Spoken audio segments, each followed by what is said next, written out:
All right, we're ready to get started. Welcome to today's work session. Today is Tuesday. We're getting started. Today is Tuesday, November 28th. Welcome. Call to order, please. And roll call. Mayor Daggett, Here. Vice Mayor Aslan, Present. Councilmember Harris, Here. Councilmember House, Here. Councilmember Matthews, Here. Councilmember McCarthy, Here. Councilmember Sweet. Here. Thank you. Councilmember McCarthy, would you lead us in the Pledge of Allegiance?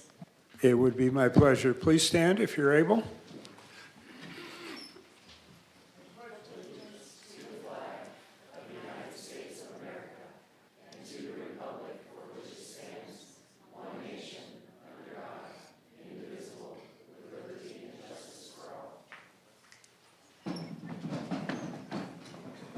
Councilmember Sweet? Thank you, Mayor. The mission of the City of Flagstaff is to protect and enhance the quality of life for all. And Councilmember House? Thank you, Mayor. The Flagstaff City Council humbly acknowledges the ancestral homelands of this area's indigenous nations and original stewards. These lands, still inhabited by Native descendants, border mountains sacred to indigenous peoples. We honor them, their legacies, their traditions, and their continued contributions. We celebrate their past, present, and future generations who will forever know this place as home. Thank you. And I'm going to reorder the agenda and put recognition first because we have a young person here who is getting recognized for some creative and beautiful artwork. Adriana, are you here? Should we all meet you down here so you can talk about this?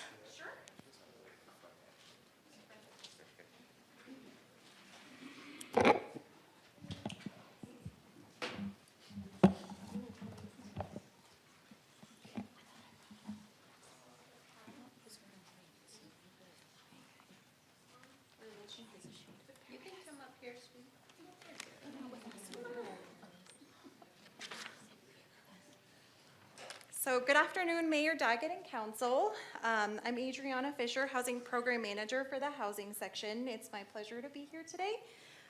In 2007, the National Association of Housing and Redevelopment Officials, also known as NARO, declared October as Housing America Month. Housing America Month is a time to recognize the need for affordable housing and appreciate those who provide it in our communities.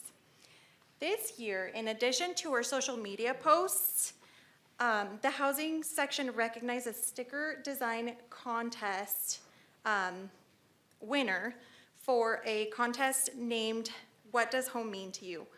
To celebrate Housing America Month. The contest was open to everyone and was advertised through various channels, including social media, FUSD, and our local continuum of care, to name a few. So after the contest deadline, which was October 31st, we chose a winner, and that's why you see Arlo Fredericks. Do you want to wait? Arlo is all of 8 years old and is probably our mightiest affordable housing supporter. Right, Arlo? Based on my recent conversations with his mom, Jamie, who's sitting right here. Do you want to wave, Jamie? I can tell Arlo not only understands affordable housing, but he strongly supports it. Jamie explained Arlo perfected his design after a whole day of hard work and multiple drafts. And when he was told he won the contest, he even asked if we were going to sell the stickers to earn money for affordable housing. In our contest application, we included a question for artists to explain their inspiration, vision, and importance of the design, to which he answered, "I drew this picture called Homes for All because I think everyone should have shelter and comfort. Also, I think that homes are important because in the street, you could get sick more, and if you have a house, you could take care of yourself better." Stickers featuring Arlo's design were ordered, and I'm sure you've gotten one already, and will be distributed throughout the community to promote the Housing Section's social media pages and the city's affordable housing programs. To kickstart the promotion, everyone at this meeting will receive a sticker to take home today. And with that, congratulations, Arlo. Do you want to wave?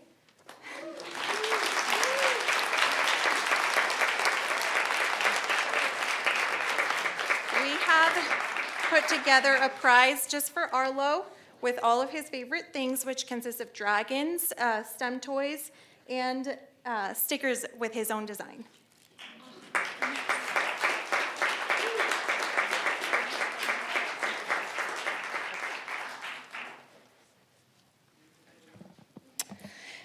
All right, so we have a little something extra for you to thank you for entering the contest, but mostly for caring so much about other people in our community. The City of Flagstaff recognizes the talent and creativity needed to partake in the Housing Month sticker contest. The City of Flagstaff recognizes the need for affordable housing and appreciates those who provide it in our communities. The City of Flagstaff recognizes and acknowledges your excellent contribution towards projecting your talent into what home means to you in celebrating this year's Housing America Month. The City of Flagstaff commends Arlo Fredericks for winning the Housing Sticker Design Contest. We recognize Arlo as a future leader and present him with this key to the city for his achievement and contribution to our great city.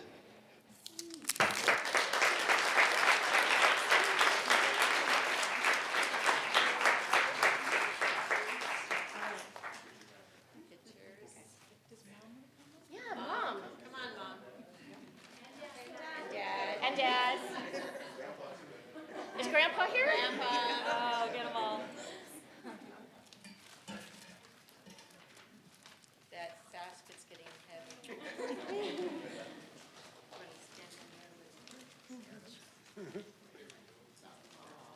Oh.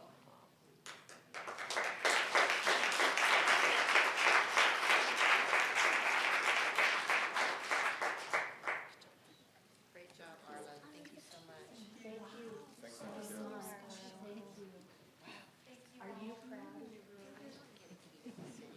This was special. Oh, proud. Yeah. Are you an artist too? Yeah.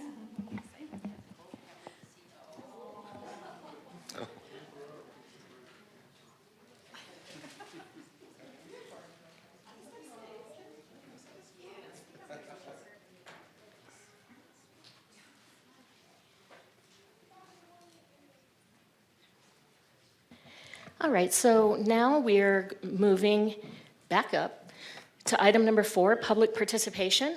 This enables the public to address the council about items that are not on the prepared agenda. It appears on the agenda twice, at the beginning, now, and at the end. You may speak at one or the other, but not both. Anyone wishing to speak or to comment at the meeting is asked to fill out a speaker card and submit it to the recording clerk. When your item comes up on the agenda, or when your name comes up, your name will be called. You may address the council up to 3 times throughout the meeting, including comments made during public participation. Please limit your remarks to 3 minutes, and importantly, the council during public participation cannot respond to you, so that's why we don't respond to you, and we just thank you for speaking. All right, so I am going to start with John McCartney.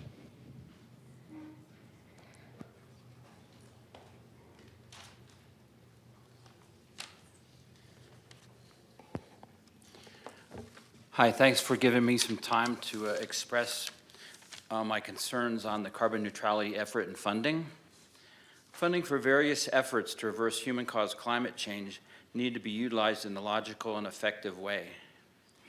A phrase that I frequently use is work both ends towards the middle. It, of course, illustrates the effectiveness of attacking a problem on more than one front. All things being equal, working from both ends would logically be twice as effective and twice as fast. I think this is the approach that we need. Since climate change change threatens our very existence, of course we should attack it from as many directions as makes sense to save our earth and our souls. Another common sense expression is to use the best tool for the job. The federal government is responsible for their forests. It has deeper pockets and has more direct authority over forest care, use, and maintenance. They're the best tool for forest thinning and maintenance. Large corporations, wealthy nonprofits, and the federal government have the interest, desire, and responsibility to use their wealth to develop CO2 removal technologies. They are the best tool for carbon capture.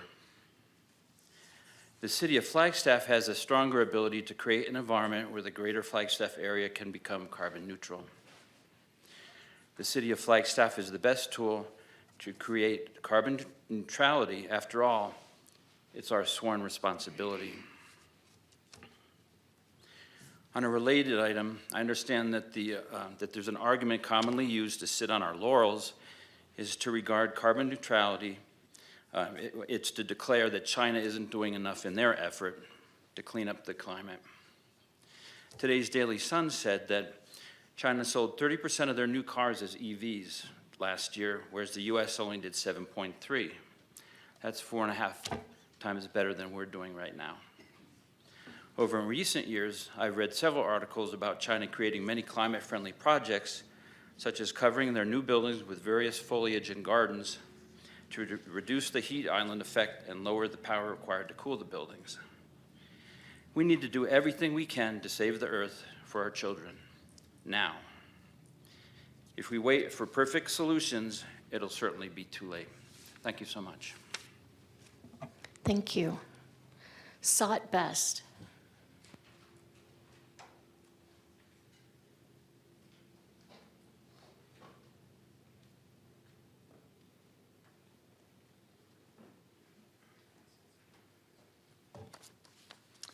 Good afternoon, Mayor, Vice Mayor, and Council. My name is Sot Bess, and I'm a 36-year resident of Flagstaff.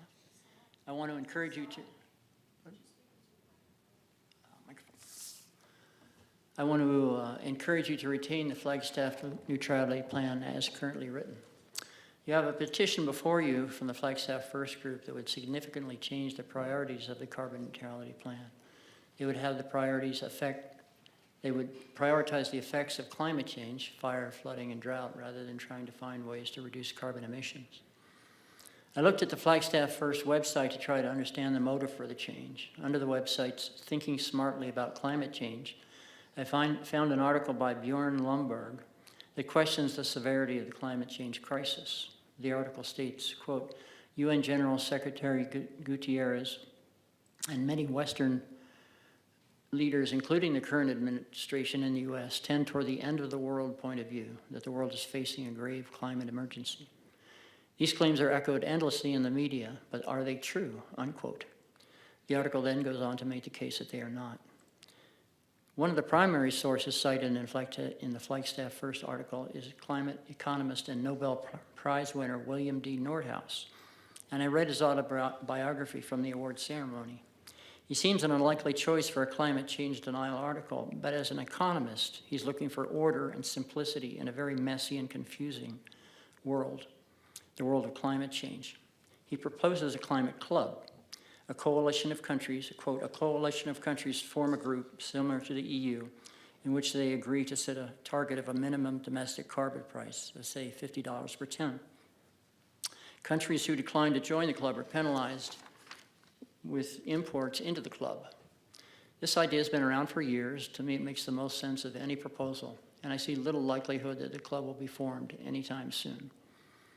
We're about to hear from COP28, the latest UN climate meeting, which will be attended by climate ministers, but also by oil-producing states like the US and oil and gas companies. It seems that rules with penalties, like what Mr. Nordhaus proposes, are unlikely.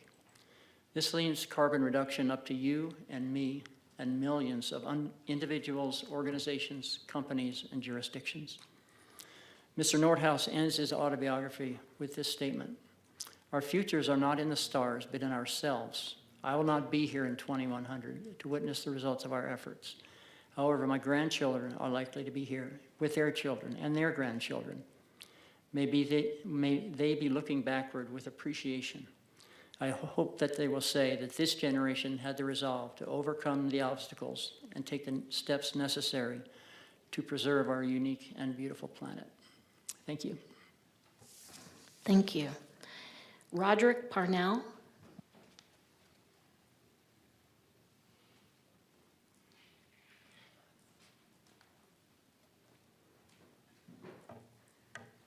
Good afternoon. My name is Rod Parnell. I've been a Flagstaff citizen since 1984. I'm a geologist and professor emeritus at Northern Arizona University. My research is focused on the application of geology to sustainable water resources management and decision-making, and has produced over 150 peer-reviewed papers. I'm also a senior fellow at the Global Council for Science and the Environment, and for over a decade, I was a water commissioner for the city. I commend the City Council and staff and Flagstaff volunteers in producing an effective and representative carbon neutrality plan. Efforts in the current plan support the 2018 Flagstaff resolution declaring a climate emergency. To effectively mitigate, not just adapt to, the climate crisis, it is critical to follow the approved CNP, how it links to other Flagstaff plans such as water services, how it meshes with NAU's climate action plan, how it links to the county's comprehensive plan and other agency plans. As a sustainability educator, I recognize the fundamental links between environmental and social sustainability. The only sustainable society is a just, equitable, and collaborative one. For example, affordable housing efforts and carbon neutrality measures, such as infill, improved public transportation, smaller houses, more efficient appliances, and so forth, must be integrated across the community and need to be addressed together. I strongly oppose changes to the CNP proposed by the group Flagstaff First. These uncoordinated adaptation, not mitigation activities, will undermine the budget necessary for attaining the net zero carbon emission required and may duplicate or undercut the activities of other agencies and organizations. As its name clearly indicates, the Climate Carbon Neutrality Plan was developed to achieve carbon neutrality for the city by 2030. I urge you to continue to support the existing, well-developed, and widely respected goals and actions within the existing CNP. Thank you. Thank you. Kay Bordwell.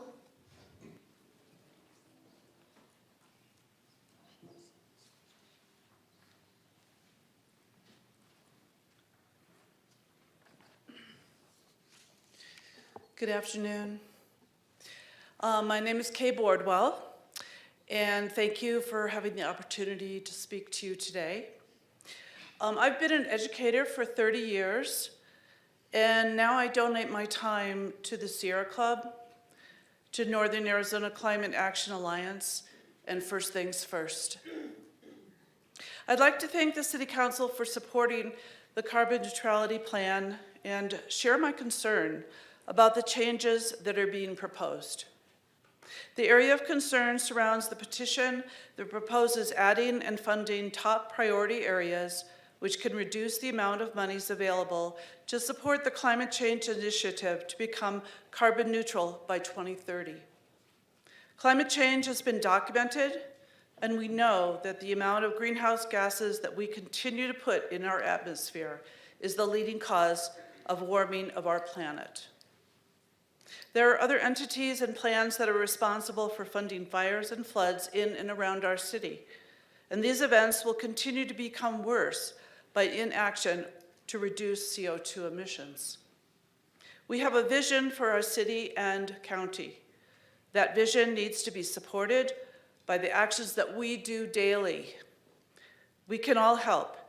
We can reduce our use of fossil fuels and provide ways for citizens to implement the use of emerging technologies use less one-time use of plastics, and be thoughtful about how we build and expand our city, and bolster our goal of becoming carbon neutral by 2030. I urge you to support the goals and vision of the carbon neutrality plan for now, for the future, and for generations to come. Thank you. Thank you.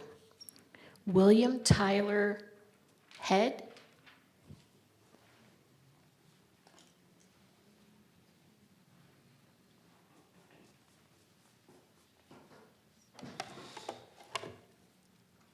So I'll talk to you today about a different subject, but related on a broader field. So thank you, Mayor and City Council, for hearing me today. This week, over 100 member nations to the Treaty on the Prohibition of Nuclear Weapons are meeting to discuss abolishing nuclear weapons. Additionally, December 10th marks International Human Rights Day. Given these events, I think it's a perfect time for the city of Flagstaff and also the community to show their support on this treaty. And they can do this through what's called the ICANN Cities Appeal. It stands for the International Campaign to Abolish Nuclear Weapons. And it reads as is: our city is deeply concerned about the grave threat that nuclear weapons pose to communities throughout the world.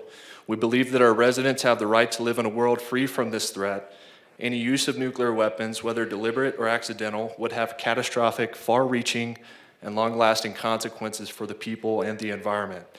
Therefore, we support the Treaty on the Prohibition of Nuclear Weapons and call on our governments to sign and ratify it. So now, that was the city's appeal, and now I present to you a petition of Flagstaff residents who've signed on, showing their support, requesting that you pass a resolution.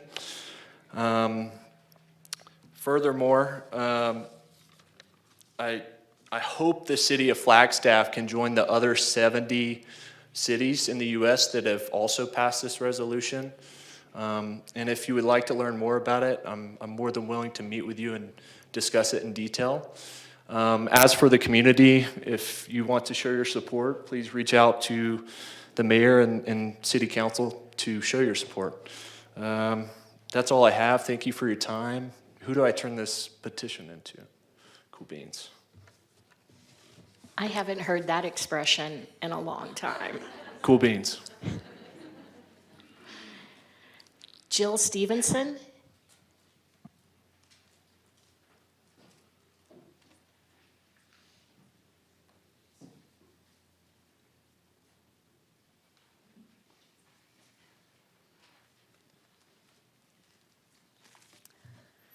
Greetings, Mayor, Vice Mayor, Council, and everyone in attendance here today.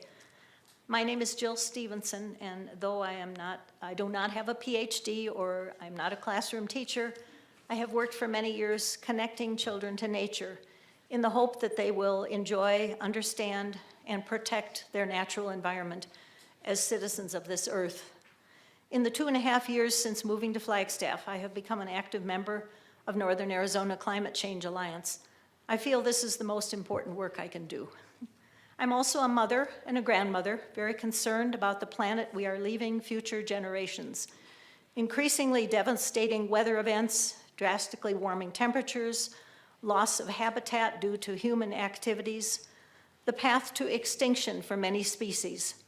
All these are being caused by our overdependence on fossil fuels, soil-destroying agricultural and mining practices, overuse of chemicals, single-use plastics, destruction of forests and other biomes, and more. We need to clean up our act, and we need to do it now. I have felt so encouraged by Flagstaff's regional plan, especially aimed at achieving carbon neutrality by 2030. This was a definite positive step for a city council to make. I am urging you to keep this goal in mind with every action you take. Will the next proposed project be working towards climate crisis mitigation? Please do not support the Flagstaff First petition, which would bring the carbon neutrality plan to a standstill. Fires, floods, and drought are already being dealt with by various other entities within and outside of Flagstaff. Scientists continue to tell us we are in a climate crisis. This is causing severe problems for all life worldwide. We are driving species to extinction at an alarming rate. Climate migrants are finding they have nowhere to go. Locally, affordable housing is becoming an increasingly vital issue. Clean water access is becoming a life-threatening problem for many people worldwide. Carbon neutrality efforts can help solve these problems, not detract from them.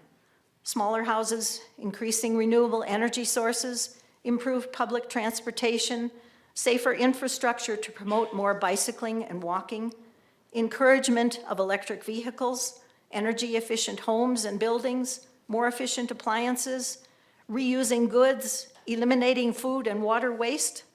All these need to be addressed by all of us working together towards the goal of carbon neutrality by 2030. We all need to help slow climate change. Thank you, Flagstaff, for taking these steps toward the most important goal of our lifetime. Thank you. Thank you. Mark James.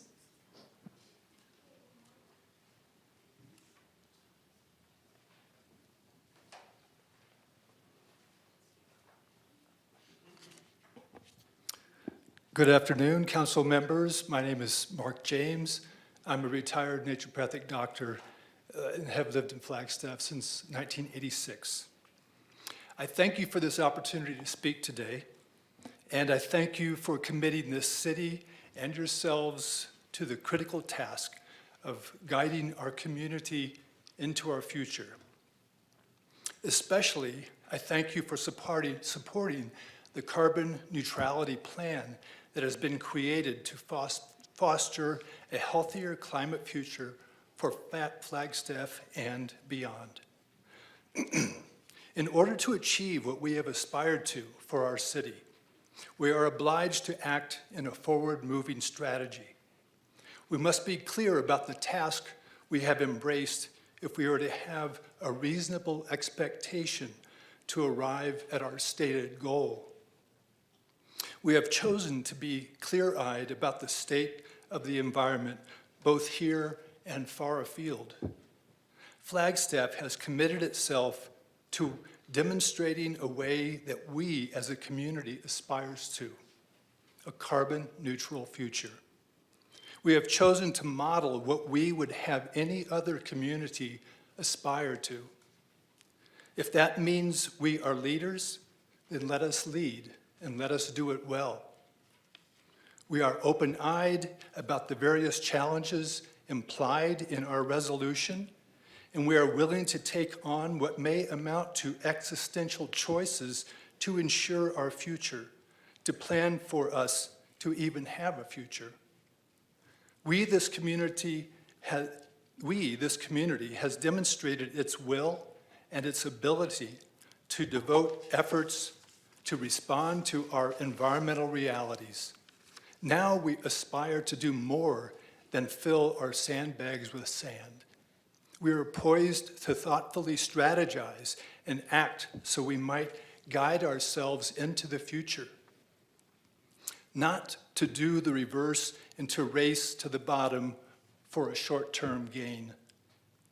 And I dare say that only our collaborative actions will make that future possible. The plan by Flagstaff First will dilute and weaken our directive, as outlined by our carbon neutrality plan. If our plan is a bold aspiration, then let us be bold. To this city council, I say thank you. Thank you for being bold enough to take us into our vision of the future for this city that we deeply care about, that we would be glad to hold up as a model for the state or the country or even for the planet. Thank you. Thank you. Michelle James?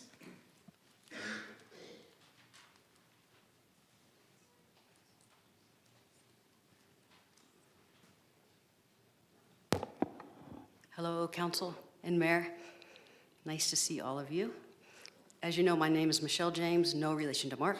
I am the Executive Director of F-Cubed.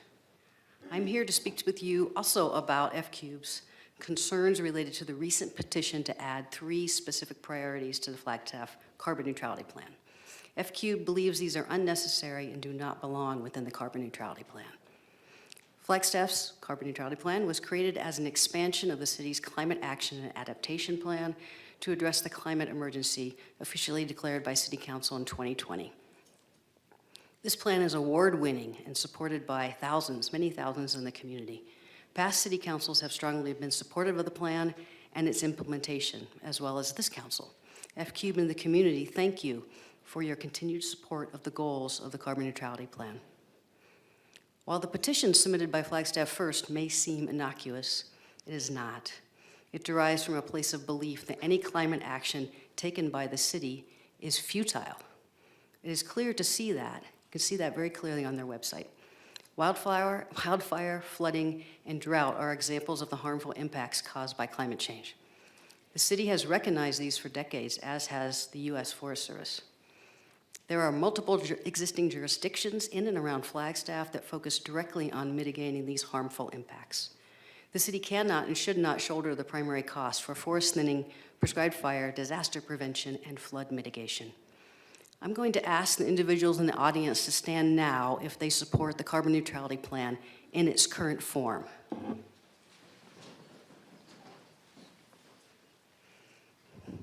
Lots of people. Thank you.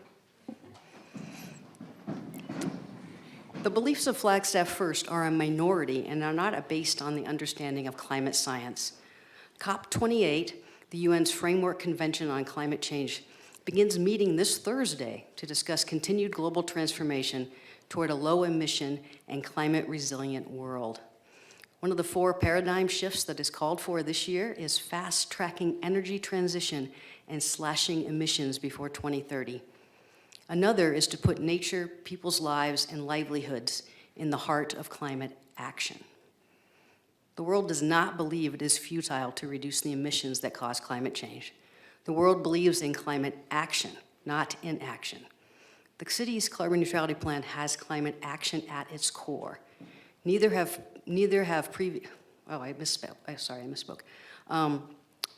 Previous councils have also supported that action part of the carbon neutrality plan.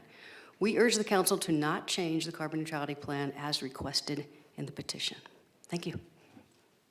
Thank you, Michelle. Talon Belka?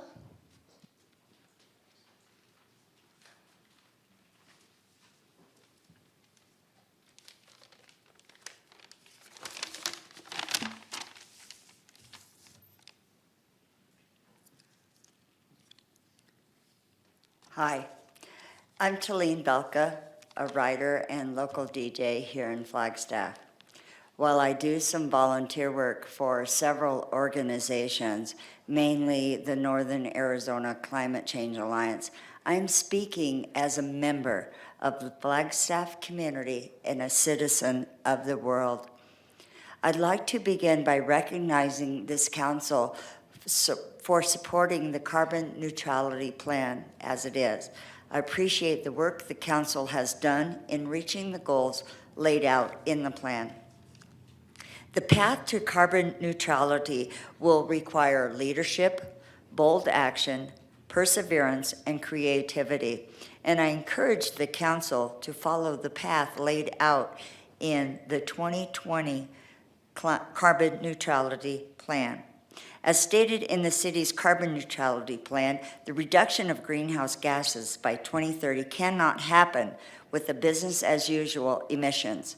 I realize that there are unfunded capital improvements that are waiting funding, but in order to achieve our goals, we must realize that everything else has to take a back seat to the crisis of climate.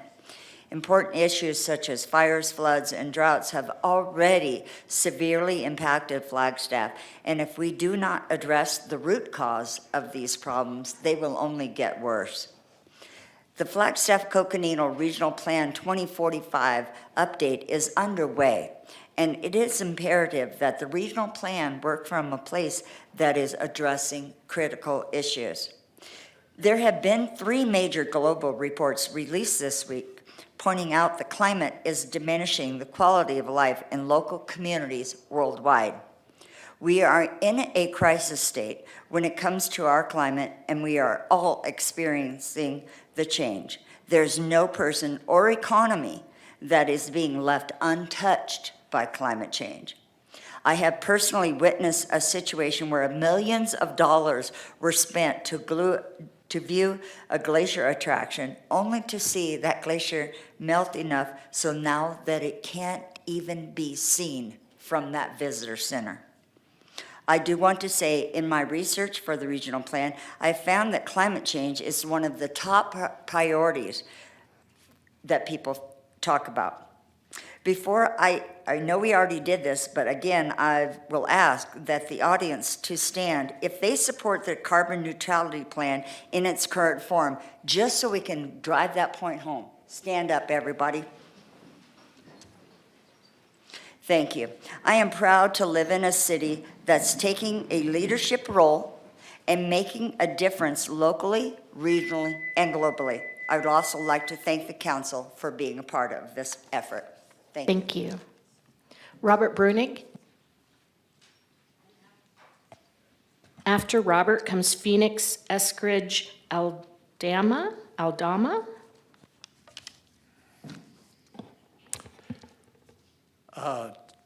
Madam Mayor, members of the City Council, and fellow citizens of Flagstaff. I'm here today to speak in support and defense of the cities of Flagstaff's Climate Action Plan, and specifically to the city's goal of carbon neutrality by 2030 as embodied in the current plan. A mere 6 years away.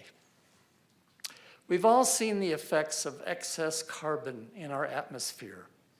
One has only to pay the slightest attention to the news to learn about the devastating effects of high levels of carbon dioxide and related pollutants in our atmosphere. The extreme temperatures, do you remember Phoenix last summer? Experienced by humanity and all other forms of life last summer here in the Northern Hemisphere, and today in the Southern Hemisphere, are all a direct result of excess carbon. In 1958, the scientist Charles Keeling began measuring the amount of carbon dioxide in our atmosphere on the Hawaiian mountain of Mauna Loa. At that time, the measurement was 313 parts per million. Today, it is 421 parts per million. Every year, this number has gone up, and every year, it has gotten hotter. This year is the hottest year on record globally. The wildfires, the floods, the droughts that are of concern to all of us today are directly a result of this increase in carbon dioxide in our atmosphere. And yet our political and business leaders have let us down by failing to seriously address the root causes of these looming catastrophes. We have delayed and dithered long enough. It is now not the time to declare futility. What if we all said it was just futile and nobody did anything? It is now time for every citizen and every government at every level to take action to collectively address this problem. The City of Flagstaff has boldly stated that as a community, we need to achieve carbon neutrality by 2030. This is leadership. Now is not the time to abandon and shrink from our community commitment to this urgent, one more word, necessity. Thank you. Phoenix, and then Kim Curtis.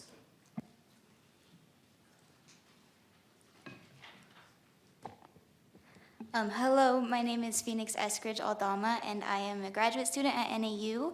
I'm a server at Oregano's Restaurant by Safeway over there, and a passionate supporter of climate change action here in Flagstaff.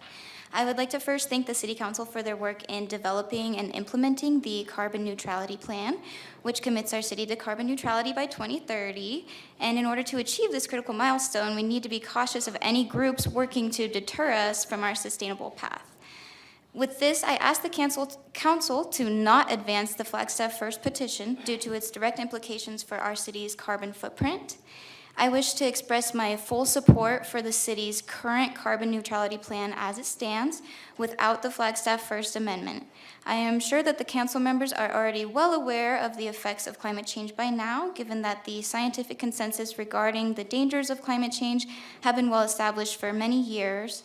I trust that you all listen to the latest scientific findings and that you form sound policy decisions based around them.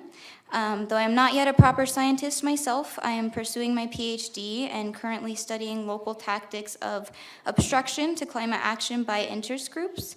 This petition by Flagstaff First represents the exact kinds of behind-the-scenes, shady dealings that the environmental community is all too familiar with facing from anti-climate, anti-science organizations like Flagstaff First. Trying to portray their anti-environmental rhetoric as conservation-minded is an outright attempt to deceive Flagstaff residents who have already demonstrated time and time again that we care about the climate. It seems that Flagstaff First's main problem with the carbon neutrality plan is concern for business interests. However, I would like to note that the Global Commission on Adaptation has actually estimated that every dollar invested in building climate resilience results in between $2 and $10 in net economic benefits. So that's at least doubling up to 10 times. The Global Commission on Adaptation is guided by 34 commissioners consisting of leaders from political, business, multilateral, and scientific worlds, and it's convened by 20 countries, so it's a reliable source, and you can find more information on the economic benefits of climate action in their report titled Adapt Now, a Global Call for Leadership on Climate Resilience. Anyways, all of us here in Flagstaff have a responsibility to ourselves, our kids, and our grandkids to do our part in fighting climate change. We've already done so much damage, and waiting is not an option. Let's lead the way in climate action as residents of this incredibly beautiful and incredibly vulnerable region. Thank you for your time. Thank you. Kim Curtis, and then Sandra Lubarsky.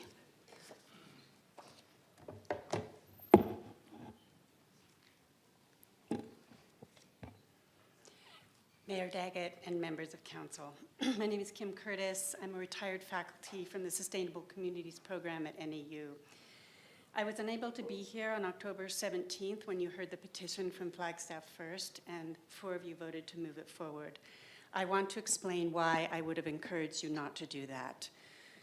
Our carbon neutrality plan is laser focused on how our community can cut our greenhouse gas emissions to stay in line with reduction goals of the Paris Climate Accords. In developing this plan, we have done a beautiful thing. And by we, I mean you and the elected councils before you, dozens, perhaps hundreds of city staff and thousands of members of this community who have served on commissions, showed up to city council meetings, written, spoken, argued, gathered signatures. I am so grateful to live in a community with the courageous, clear-sightedness to know that protection lies in doing our part as mightily as we can to curtail our carbon emissions, to reduce our energy consumption, and to transition to renewable sources. Thank you for your part in this.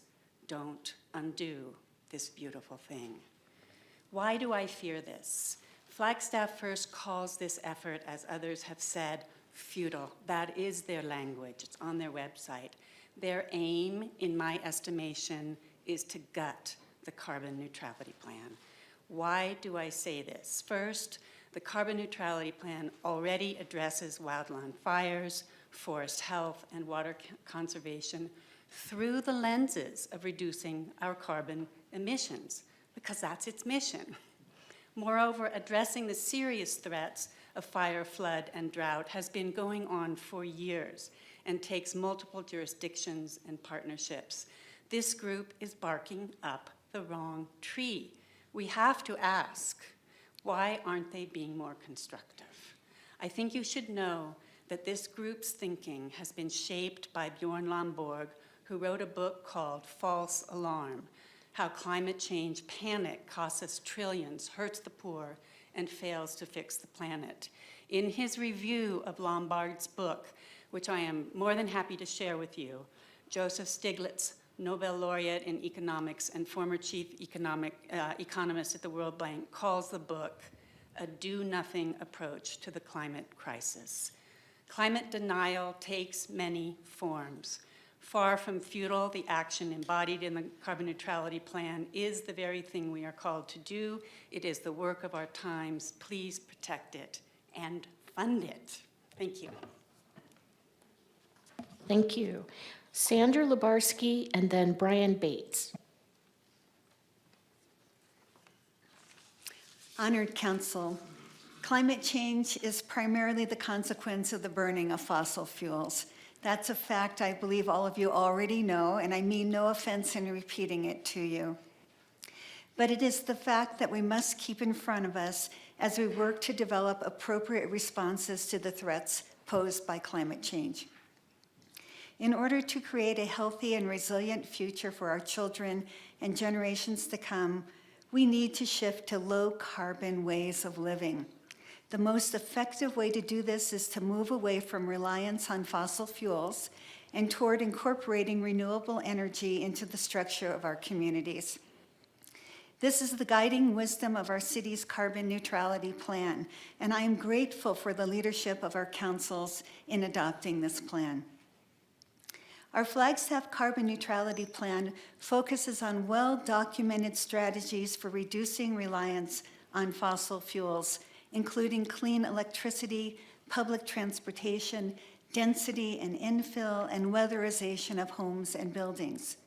These strategies will enable us to become more self-sufficient, more resilient, and healthier. Flagstaff's first position is diametrically opposed to electrification. They oppose such common sense things as heat pumps, electrical appliances, and retrofitting homes and businesses.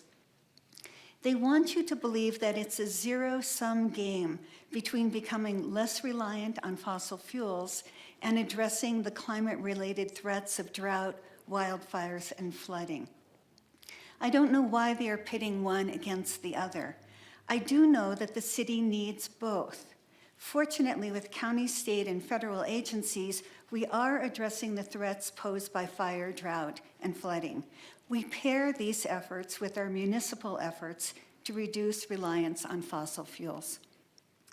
It makes no sense to keep our foot on the accelerator of fossil fuels, and it makes no sense to reduce the two strategies we now have in place for addressing climate change to one strategy.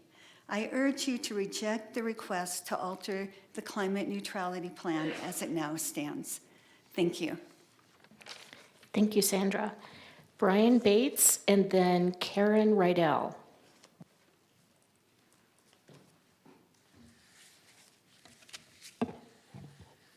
Flagstaff residents, mayor, council, I'm Brian Bates, soon to be living at 1514 North Sunset, your next solar Adobe home. I'm an emeritus science professor from Coconino Community College. I hold a master's degree in environmental science, and I've been actively involved in Flagstaff betterment over the past several years. On page 5 of the Flagstaff's Carbon Neutral Plan, CNP, it states, on June 23rd, 2020, the City Council declared a climate emergency, calling on each of us to do what we can to protect the Earth's diversity of culture and life. On page 103, the CNP restates that emergency declaration, which was prescient in its vision and its plan of action. Now, Flagstaff CNP was visionary then, and it is current now. It provides a rational pathway for Flagstaff to reach its commitment of doing our share to reduce our impacts on our local and regional ecosystems. The CNP was adopted in June 21, making Flagstaff one of the first communities in the nation to commit to healthy ecosystems for future generations. I respectfully request that each council member and each Flagstaff citizen read the CNP. It's a landmark document laying out a viable plan to meet our commitment to future generations. This commitment reverberates with George Washington's farewell address when he said, "We should not leave to future generations that for which we are responsible." Now, as you deliberate the efficacy of our doing our part in mitigating climate disruption, remember that our current and continued commitment are a beacon that can inspire other communities to also commit and deliver on their goals to reduce carbon dioxide. While the International Climate Commission, COP28, meets in the Middle East, they may find a pathway, but yet lack the resolve to follow through because of competing financial interest. This is why communities and cities must take on the task of climate mitigation, because they are smaller and more effective at achieving goals. I recently read that Mr. Tom Pearson of Flagstaff First spoke to council, and he said, "China isn't reducing their carbon footprint, so why should we?" This ostrich sticking its head in the sand statement clearly indicates that Mr. Pearson does not understand carrying capacity, the ability for ecosystems to absorb and recover from disturbances. It's also a cop-out because the U.S. has the highest level of CO2 emissions per person in history. With Thank you, that, Brian. thank you very much, and have a good day. Karen Rydell and Jordan DeMaio.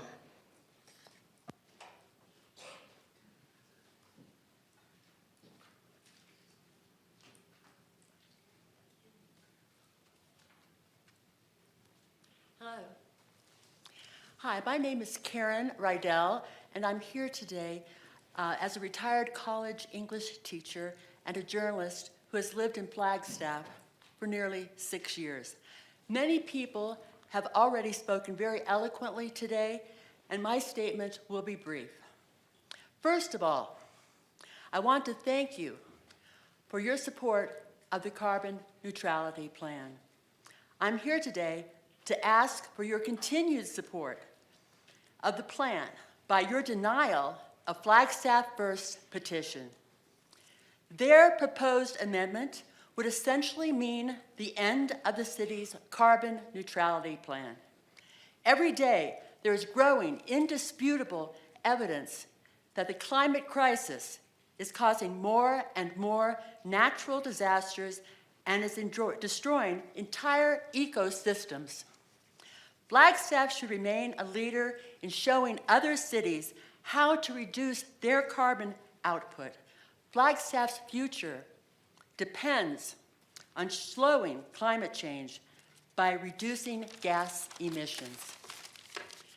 I'm proud to live in a city that has been a role model and leader in the fight to reduce gas emissions, and I urge you to reject Flagstaff First's proposal and to continue your support for the current carbon neutrality plan. Thank you. Thank you. Jordan DeMaio and then Liam O'Neill Sarr.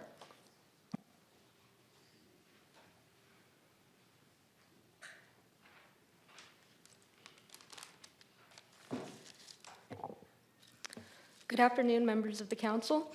My name is Jordan DeMaio, and I have been an Arizona resident my whole life. I came to Flagstaff to pursue my major of environmental and sustainability studies here at NAU. I am here today because of the current threat to Flagstaff's carbon neutrality plan. When I came to Flagstaff, I was in awe at the many steps Flagstaff has taken towards sustainability. Flagstaff has been used as an example in many of my classes of how our city is working towards a better, more environmentally friendly future. To hear the news of the carbon neutrality plan being at risk, I was shocked. I believe many students at NAU kind of share a similar concern with me. Why make so many amazing steps towards sustainability and environmentally friendly future, only to suddenly take steps backwards?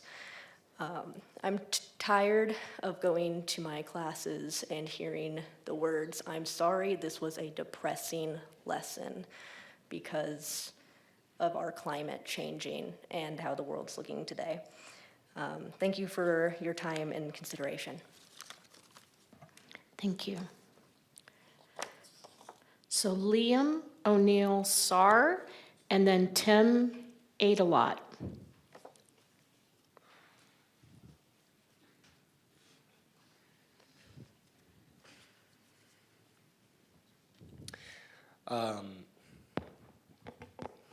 Hi, my name is Liam O'Neill Sarr. I am a student at CCC. I don't necessarily have many qualifications other than being a person who lives on the earth. But I am here to oppose the amendment to the Flagstaff Carbon Neutrality Plan. Oh, sorry. So my understanding of what Flagstaff First wants to do is they believe that essentially because the emissions of China are so high and because Flagstaff is a relatively small city, that going carbon neutral is essentially pointless. And I strongly disagree because yes, China does release more emissions than the United States. And yes, even if Flagstaff were to go completely carbon neutral, it would be just a tiny blip in the amount of carbon emissions in the entire country. But we have to start somewhere. We cannot just sit around and wait for someone else, somewhere else, to start progressing carbon neutrality for us. We have to start here and now, because carbon neutrality is a necessity, not just for the future of America, but for the future of life on Earth. Thank you very much. Thank you. Tim Adelot, and then Marion Sharp. Hi, I'm Tim Adelot. I taught for over 30 years in Arizona schools, the last half of that time here in Flagstaff at Coconino High. I've lived here for 25 years. My wife and I have 3 adult children and 4 grandchildren living here too. Climate change is real. Change is too soft a word for it though. It's instability, disruption, degradation, and we've begun to experience, and I'm afraid it'll get much worse. It's caused by human activities. The best time to do something about it was 30 years ago when climate scientists told us what was happening. World leaders first gathered to discuss it. The next best time to do something about it is now. We have to do what people have done for millennia when their survival was threatened. We have to adapt. City Council took an important step in the right direction 2 years ago when it committed to the carbon neutrality plan to cut carbon emissions here in Flagstaff. I wish every city and town and nation would do the same thing. And I certainly wish that the council now not step away from that commitment. I think of what we've done to the climate as being like starting a fire in our backyard without meaning to. Our ancestors didn't know what releasing more and more CO2 into the atmosphere would do. But we don't have that excuse. And to do nothing to change the way we live, the way we travel and produce and consume energy and grow food, that would be like walking or maybe running away from the fire we started and allowing it to spread to our neighbors' homes throughout our community and beyond. The carbon neutrality plan is a way to stay and fight the spread. It's the honorable thing to do. And it says we care about the future that our children and grandchildren inherit. As I said, I have 4 grandchildren. They may still be living 80 years from now in the next century. I hope the world then is at least as good a place to live as it is now. I know there are things we can do today and every day to at least slow the amount of climate disruption to come. Please don't allow us to go backward. Please don't abandon or dilute the carbon neutrality plan. Thank you. Marion Sharp, and then Jason Kordosley, or Kordosky.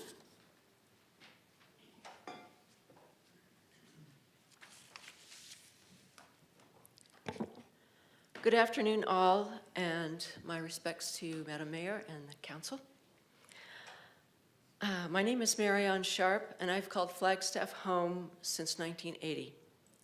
I'm a small business owner, co-founder of a local and national environmental consulting firm, a former farmer, an avid gardener, and a global citizen who is deeply concerned about the climate crisis facing planet Earth. I'm here today to give voice to my support for the City of Flagstaff's existing carbon neutrality plan. I wish to thank those far-sighted council members and staff who've been instrumental in the creation and inclusion of these belated but necessary steps to buffer our city from the effects of climate change and to do our part as a community in mitigating the global effects of greenhouse gases. I think it's important to remind everyone here that this very moment is the moment that we are creating the future that our grandchildren's children will inherit. We create all of our tomorrows with the decisions we make today. Those children of the future will not thank us for dragging our feet or refusing to take action on rising temperatures, rising seas, and an increasingly dangerously unlivable Earth. If we do not take action, who will? The city's carbon neutrality plan was created with community involvement. It was the result of input from thousands of Flagstaff residents. The people have already spoken and given their support for this plan. I do hope and encourage you city council members to stay the course, stick to the plan, and ensure that Flagstaff reaches our goal of a 44% reduction of carbon emissions by 2030. Thank you. Thank you. Jason Kordosky, and then Anthony Underwood.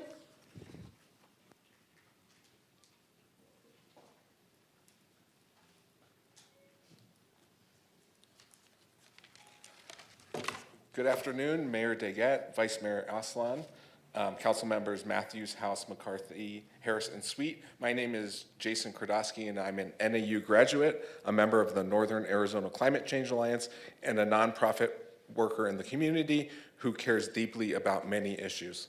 I care most about climate change, and I know that reducing carbon emissions to net zero is a crucial component to slowing the climate crisis that is largely caused by humans taking hydrocarbons out of the ground and putting them in the air.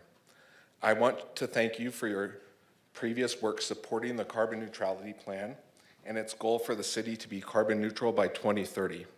I am here today to urge you to not advance the Flagstaff First petition because it will undermine the carbon neutrality plan. The climate crisis is causing record climate disasters, including fire, flood, and drought in our own community.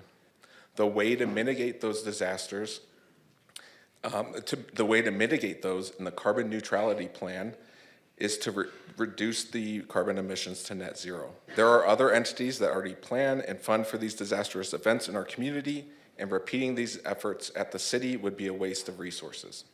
Preserving the carbon neutrality plan in its current form and voting no to advancing the Flagstaff First petition will allow the city to continue its efforts toward being carbon neutral by 2030 and goes hand in hand with sustainable development models, such as expanding residential infill and providing free public transportation. We, the people before you today, are your inspiration and support to vote against advancing the Flagstaff First petition. Thank you again for your dutiful work on making sure our city reaches its goal of being net zero by 2030. Thank you so much. Thank you, Jason. Anthony Underwood.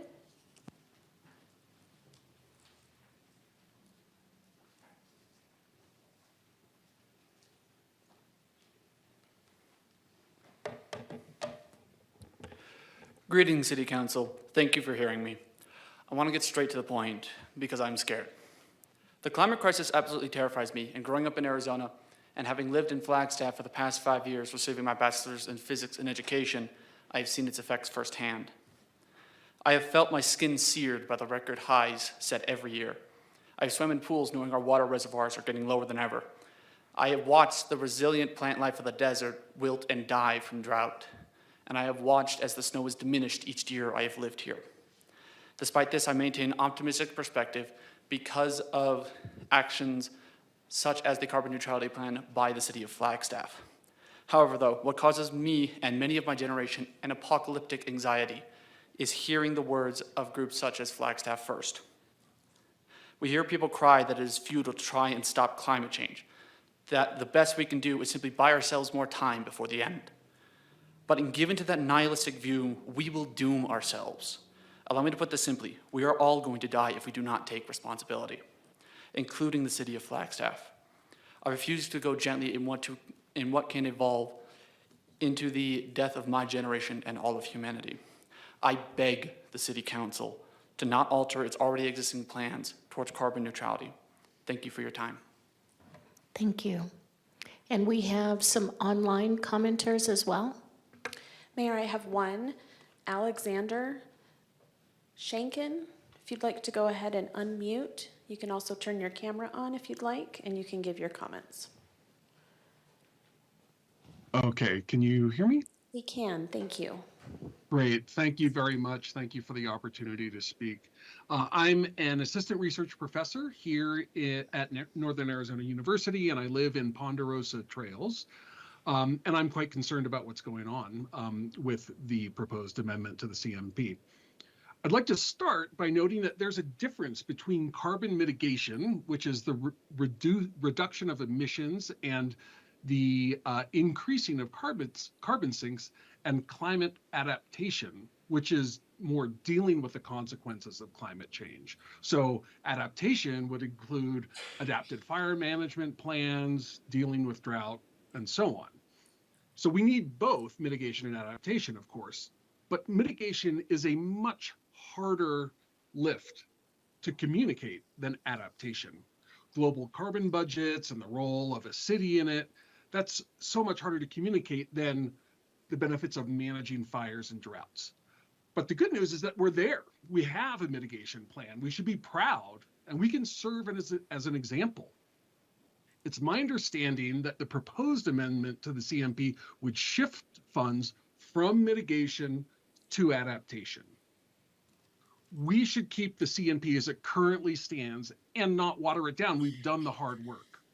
The City Council has done the hard work. The folks proposing this amendment blame other countries. There's a theory out there called the tragedy of the commons that was popularized by Garrett Hardin in 1968, originally proposed by William Lloyd, who was an English economist in 1833. This theory posits that when a good is owned collectively, like our atmosphere or a communal cow pasture in 19th century England, we're doomed to ruin and overexploit it because we will all act selfishly to extract as much as we can as fast as we can. So I want to ask you, is that our worldview? In fact, this is an old theory that overlooks the potential and indeed the fact of a multitude of cases of successful management of common resources.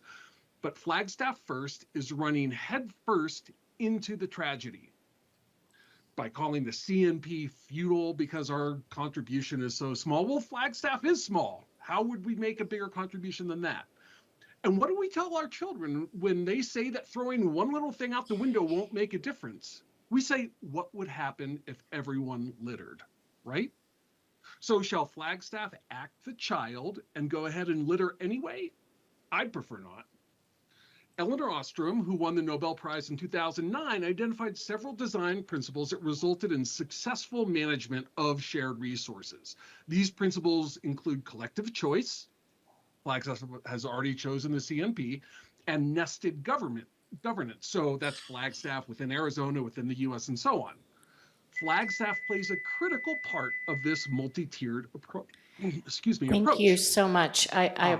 Your time is up, but thank you for your comments. Thank you.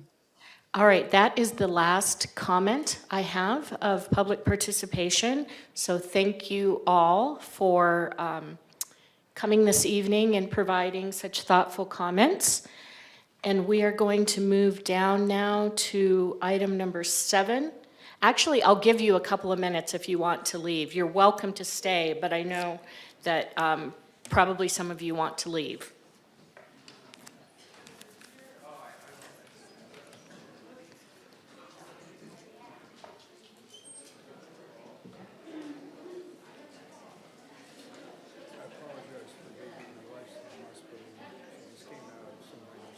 Is she okay?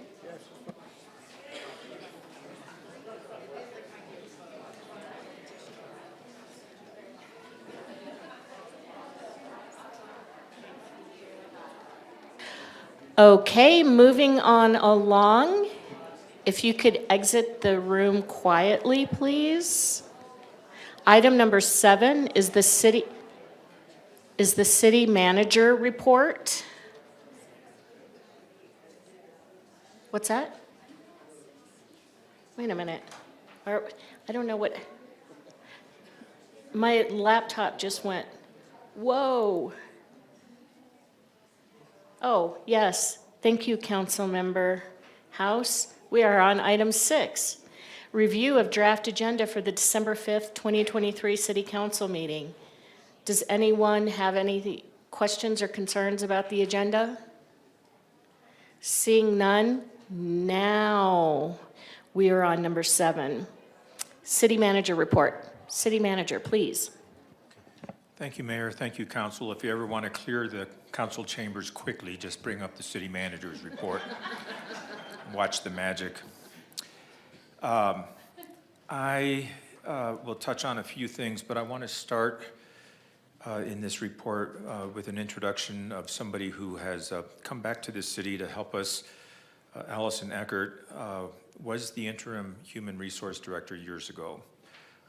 And we have once again looked to her for her expertise in filling that void that has recently been created. She has come back as kind of in a consultant capacity as interim and has hit the ground running. I think she's either here in person or virtually, and I'd like to have her come on the screen, but I have in front of you, if we can enlarge that a bit, her bio, which is very impressive. And I'm not going to read it to you, but would certainly encourage you to take a look at the credentials that Allison brings to the table. And she is here, and I want to thank her for being here in person. Allison, it's great to have you back in the organization, so thank you. Thank you. I'm so glad to be back. Mayor Daggett, members of the council, I'm super happy to be back. I've been having the opportunity to see all the people that I knew from a few years ago, and I'm looking forward to meeting a lot of the people that weren't here a few years ago, and I'm here to help.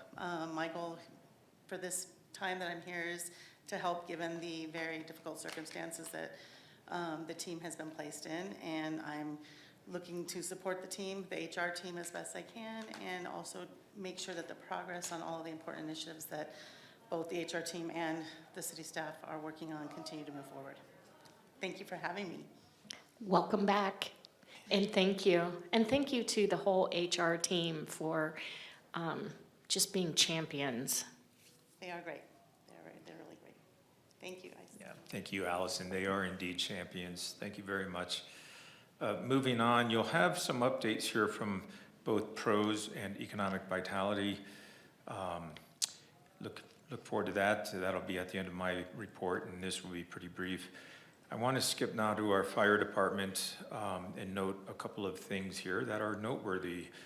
Earl Gutierrez was recognized as Firefighter of the Year at the Exchange Club.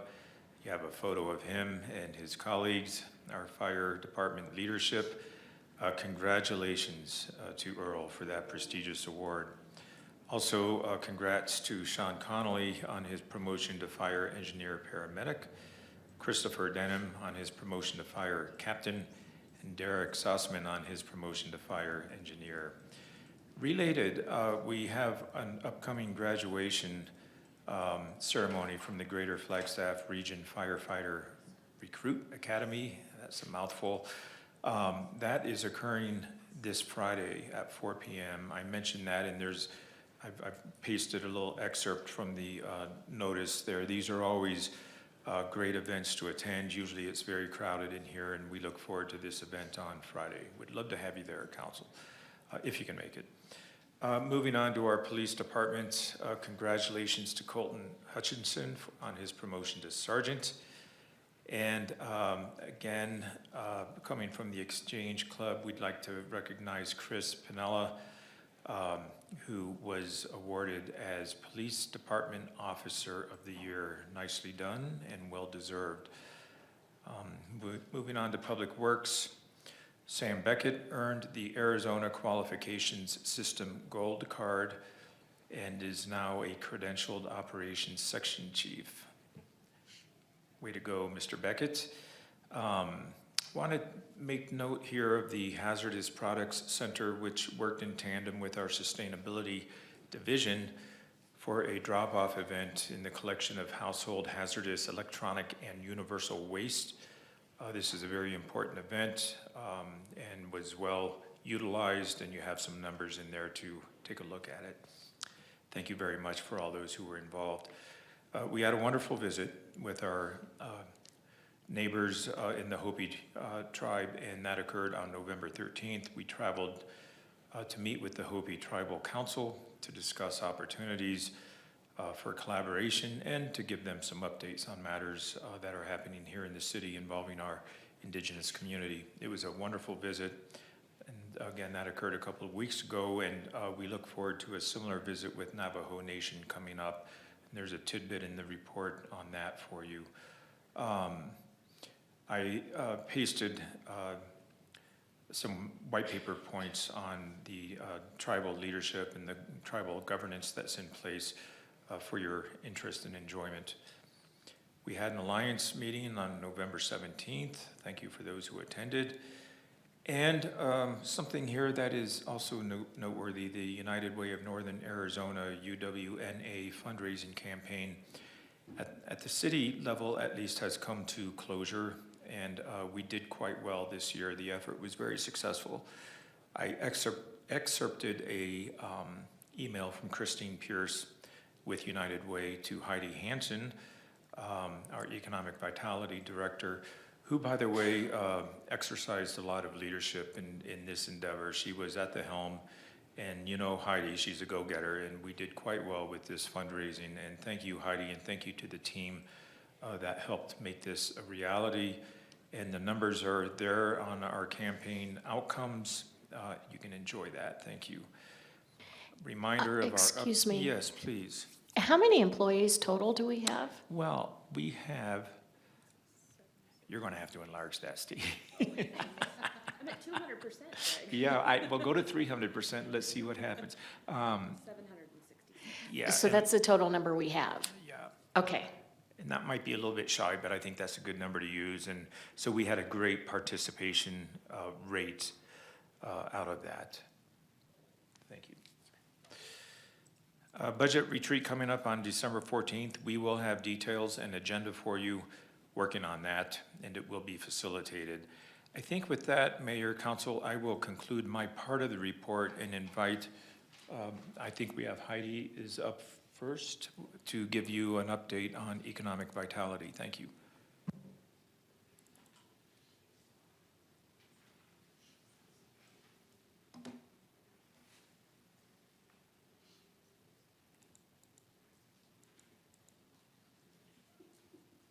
Is that good? I think it's pretty. Good evening, Mayor, Vice Mayor, Council members. Heidi Hansen, Economic Vitality Director. I agree with Greg that we had good participation with United Way, but if anyone has forgotten to donate, it is Giving Tuesday, so there's still time. I'm going to go over some of our successes in October, and I will let you know that it will seem ironic, but I have cut this down. I've actually deleted some things because our report's always pretty full. So I wanted to let you know that our ARF staff, they do all duties assigned. And so this past month when the Vice President came in flew into the airport, they were there to greet them and the Secret Service. And they actually worked with Secret Service and APS to make sure that everything would come off great, and then there were still problems. So anyway, no problems at the airport, but just little quirks that kind of kept her on the plane a little longer than necessary. But she did get to her meetings, and I think some of you actually got to meet her and be part of that. We also, in talking about the airport, I'm going to use this, it's easier. We are working on getting ready for the snow. And so I think you realized some years ago we got amazing snow equipment, and the team is all up to speed on how to use that snow equipment. Last year we had the biggest snowfall that we've had in years, and they basically never had to shut down the airport except for, I believe, one time for not being able to get the runway at the level that it needed to be. So hats off to the team, and they're gearing up for that again this year. I wanted to let you know we continue to do our advertising for the airport. We do outward advertising, inward advertising to get people to fly Flagstaff first. We are going to be celebrating the 75th anniversary. I hope that you're joining us on Wednesday, and Mayor, you have to be there because you're speaking. So we have you all ready. We are working on air service attraction. We had a conference in Lexington, Kentucky. Our airport communications manager, Claire Harper, goes to everything, and she got us an appointment today with United Airlines, and we spoke to a planner about service to Denver again. And in all honesty, they said the soonest we could probably get that would be in 2025. They have actually ordered 700 to 1,000 new planes. They're also trying to get officers, first officers that, sit on the right side of the plane to get into the captain's side of the plane. So they're getting there. But the point is we're getting meetings. So that's exciting. We'll continue to update you on our efforts. As far as projects and grant updates, it's insane what's going on out there. And we're trying to spend all the CARES money. We had received $18.1 million. We had terminal roof repairs, office carpet replacements, concrete column maintenance, concrete sidewalk replacements, signage, terminal doorway replacement, and then apron markings refreshing.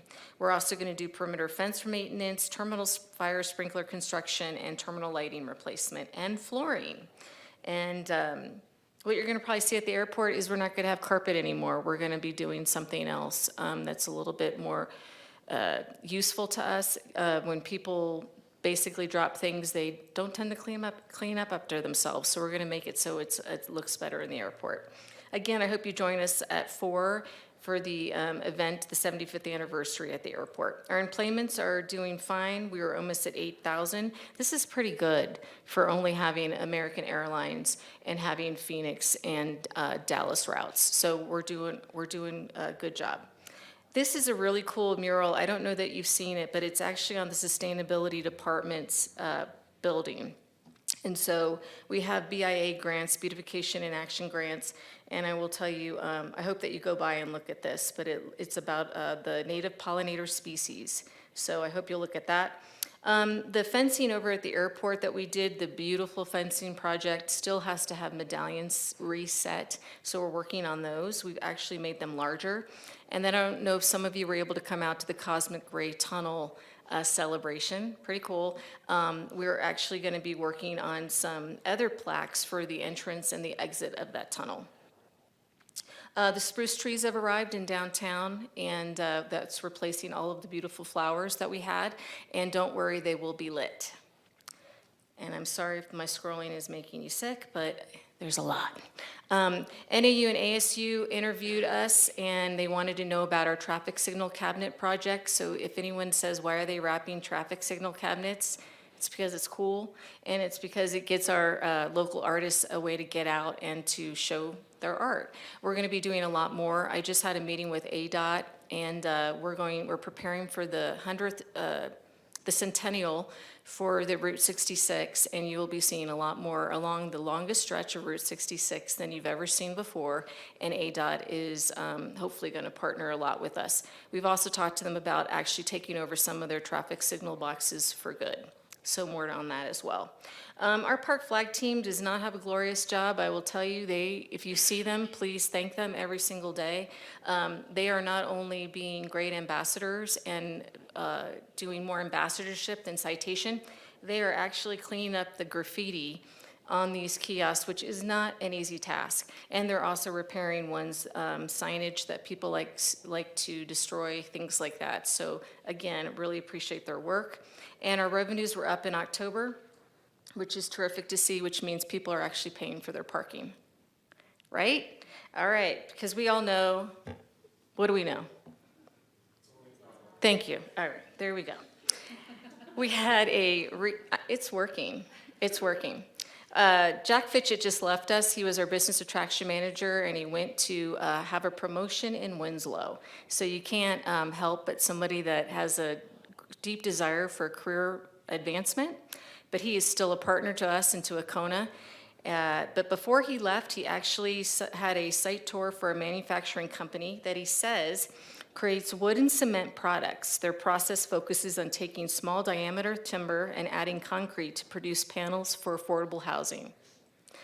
Now, that's pretty exciting stuff. I don't know any more than that, and I'm not allowed to tell you anything because it's still very confidential. So, as we know more, you will know more. And we also had we hooked up our water services department with restoration soils. Thank you, Councilmember Sweet, for that. We'll come back to you on that. They're talking about materials from wastewater processing. And then we also had Manufacturer Month tours that also included Acona. They're always setting things up for us. Library is continuing to grow. I just wanted to show you two figures. There's a lot of figures on here, but two that I'm really proud of are the number of programs that they were able to put out for our community. It's a 47% increase, and the attendance is 190% increase. So I think it tells you that the library is definitely a place people want to gather. Linda Tilson, you've all met her before. She's actually making her rounds to all the county libraries, and she went to Forest Lakes Library this past month. Our senior book club, Thursday night book club, and our senior coffee hour are incredibly popular. And what's great is our Friends of Flagstaff Foundation, all the things that they asked for, they're getting granted. So we are going to have some other programs that get implemented. They had their final Meet Us at the Trailhead program, which 37 people had joined, and they're going to bring that back next year. And then we always have these awesome people that say, you know, how helpful it was to use the computers at the library, and believe it or not, they're used all the time. Last but not least, tourism visitor services, occupancy at average daily rate and RevPAR, amazing. Occupancy up 2.1%, average daily rate 2.9, and RevPAR 5.0, which means that not only did we fill rooms, we drove rate, which is always important for our hoteliers to actually remain productive. Marketing media relations, the most visited thing on our website was the leafometer. People like to leaf peep, and they don't want to come up here if they don't think the leaves are changing. So they take a look at that meter, and they make sure that it's the right time to come up. Our Trail Passport had a 16% gain, and we also had, not only did we have leaf peeping, we also had some other stories on colorful places to go for the outdoors and things like that. I wanted to thank Vice Mayor Aslan for attending the film festival with Lori Pappas, our marketing media relations manager. Looked like he had some good appointments, and we're getting the word out that we have a film tax incentive in Arizona. We also had 3 permits that were issued for some things that people wanted to shoot in town. And it's kind of fun, the little things that they want to shoot. They'll do running shoots for Hoka, running shoes, things like that. And they just want a little bit of time here, and that's it. But it makes a big impression. Website is doing great. I am going to move along. Our top performing landing page is Plan Your Trip. And again, it was the leafometer. Our email campaigns are going well. Flagstaff Local, My Actions Matter, still incredibly important to this community. Social media is doing great. And we actually had Billy Gibbons from the ZZ Top Band come into Arizona Music Pro. And Arizona Music Pro is so cool, they told us, so that we were able to get him into a social post. And it was the biggest hit social post that we had in October. So we appreciate when people tell us what's happening in town. We also did the haunted tours and things like that. We had a huge global travel trade conference in the UK in London, and 35 appointments. And I will tell you, we have people already scheduling their trips and their tours for Flagstaff. We also did some familiarization tours where we took them around, which was awesome. And then we had some leads sent out from our meetings, an events person with 150 rooms that were booked.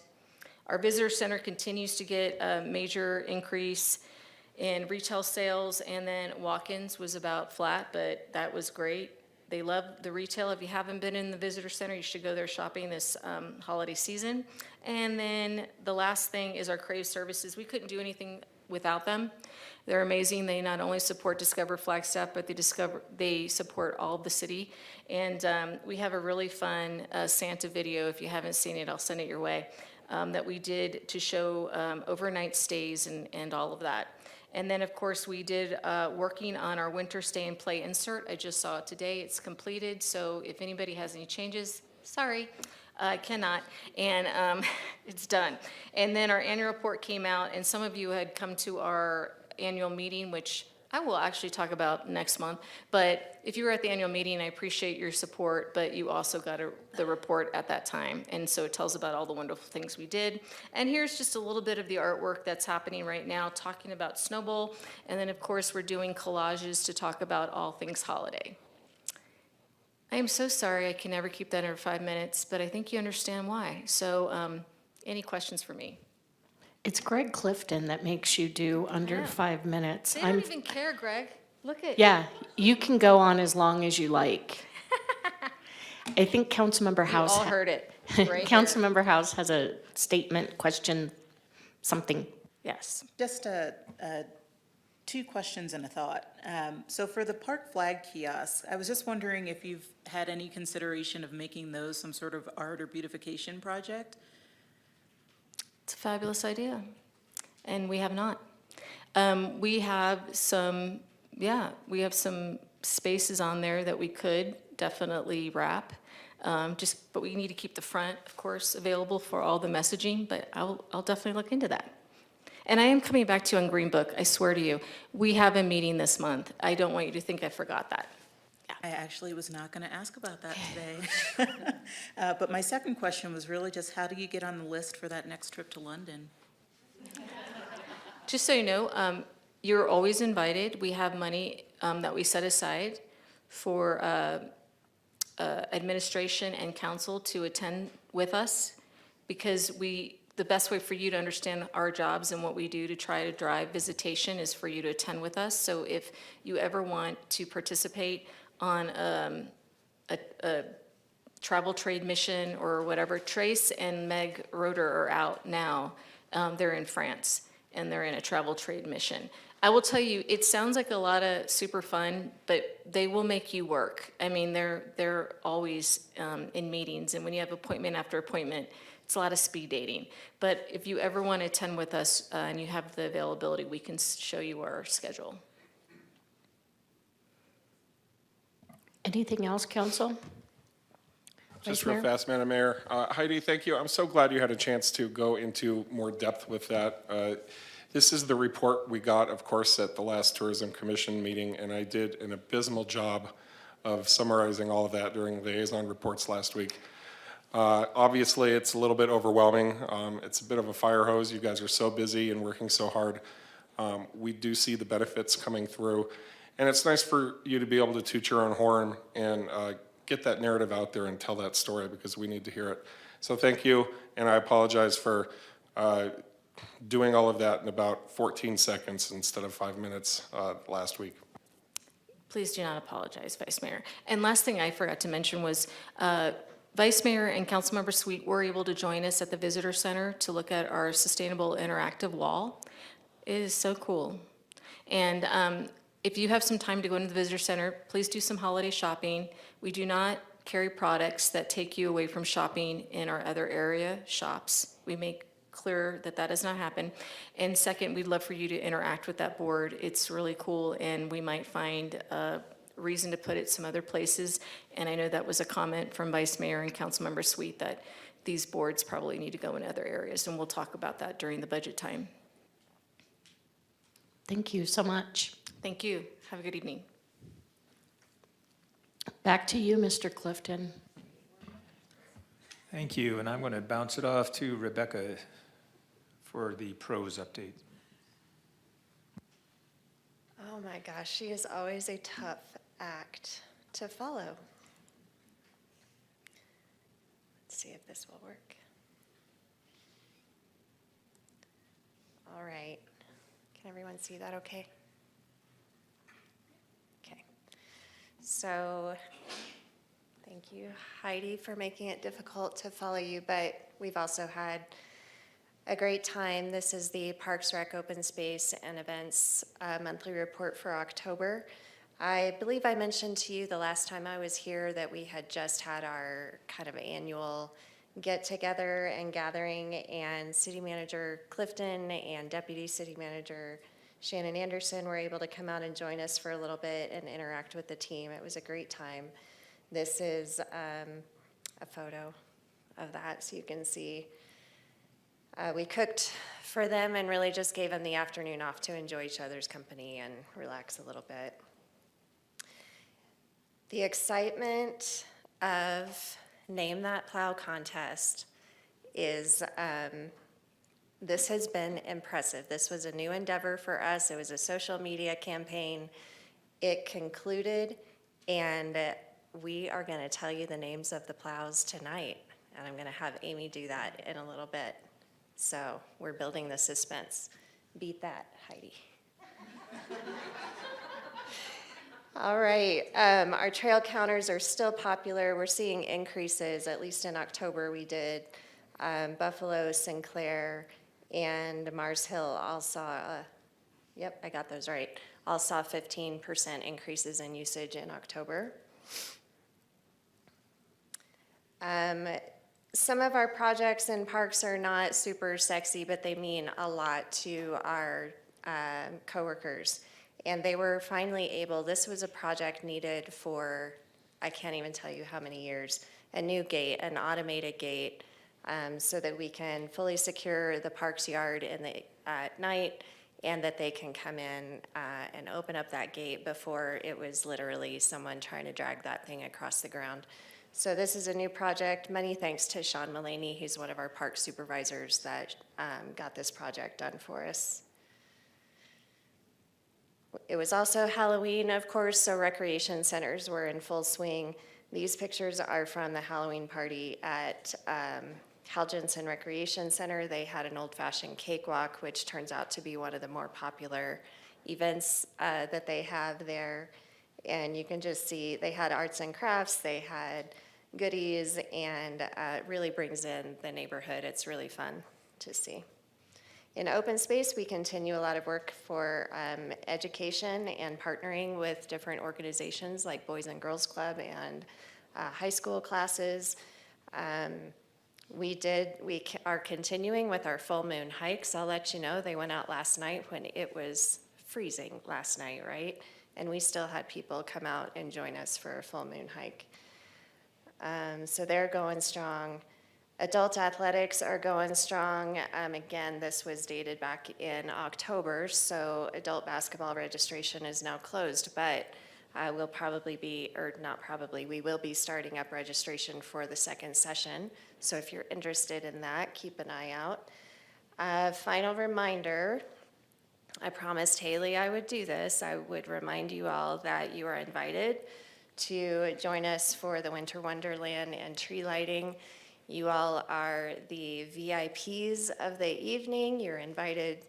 Please, if you're joining us, be at the City Hall parking lot at 5:45, and the truck will be taking off at 6 with or without you. But of course, we're planning lots of other activities with our downtown Flagstaff DBA, Downtown Business Association partners, working on, and all of the permits for events that go on, like the Holiday Light Parade, happening as well. So those are listed here. And without further ado, I think I'm going to have Amy come up and talk about snowplow names. Heidi, maybe we could name the parking kiosks downtown? We don't need to compete. No, this is our thing. Not nearly as fun as this. All right. So of course, I was gonna kick this off with, did you know that pros held a name that plow contest? Okay. Well, we did. We surely did. There were over 500 submissions from the community. Awesome. There were a little over 300 different name submissions, so certainly some duplicates. So we went through, we were able to condense. And then what the heck did the team do next? So we gathered, we had our parks manager, we had our 4 park supervisors, our brand-new park ranger who just started this week, who is probably wondering, what in the world do we do with our time? And of course, our events and marketing supervisor, Haley Reynolds, and Rebecca and myself. So we sat down with this list, and we went through what were the most popular to name. We have 7 plows on our fleet, on our pickup trucks. And then we also want to name 2 of our specialty equipment. So you ready for the top 5? Can I engage some city staff back there? Because I feel like it's a little bit like a David Letterman show a little bit. Can I get some cheers, some crowd noise? Okay, coming in hot is the Rhinestone Plowboy. Yeah, pretty good, pretty good. We also have Edward Blizzard Hands. Yep, another good one. We have Darth Blader. And I think that one's gonna be busy at the helm. Ha ha ha ha ha. We have Dwight D. Eisenplower, which will certainly take the lead, I'm sure, in any of these snow operations. And, you know, I almost feel like this one is set up for me to goof up, so I'm gonna try my best not to goof up. We have Holy Sleet. Super clever and definitely my style. Those are our top 5, so we can look forward to the plows themselves. We'll have a naming mechanism on them following this, plus a few other surprise ones out there. And our team hopes to engage with the community through social media. You know, for example, did you know that Darth Blader plowed XYZ amount of miles of the urban trail today or during this snow event? So we hope to have a lot of fun with it with the community too. Any questions? Thank you. Did I beat Heidi Hansen? I knew it. Questions or comments for staff? I just want to, Go I ahead. just want to say that was when I read it, I was like, that's amazing. That's fantastic. And I'm not surprised to hear that over 500 entries, because people really do like that kind of stuff. So thank you so much. That was great. They do. Thank you.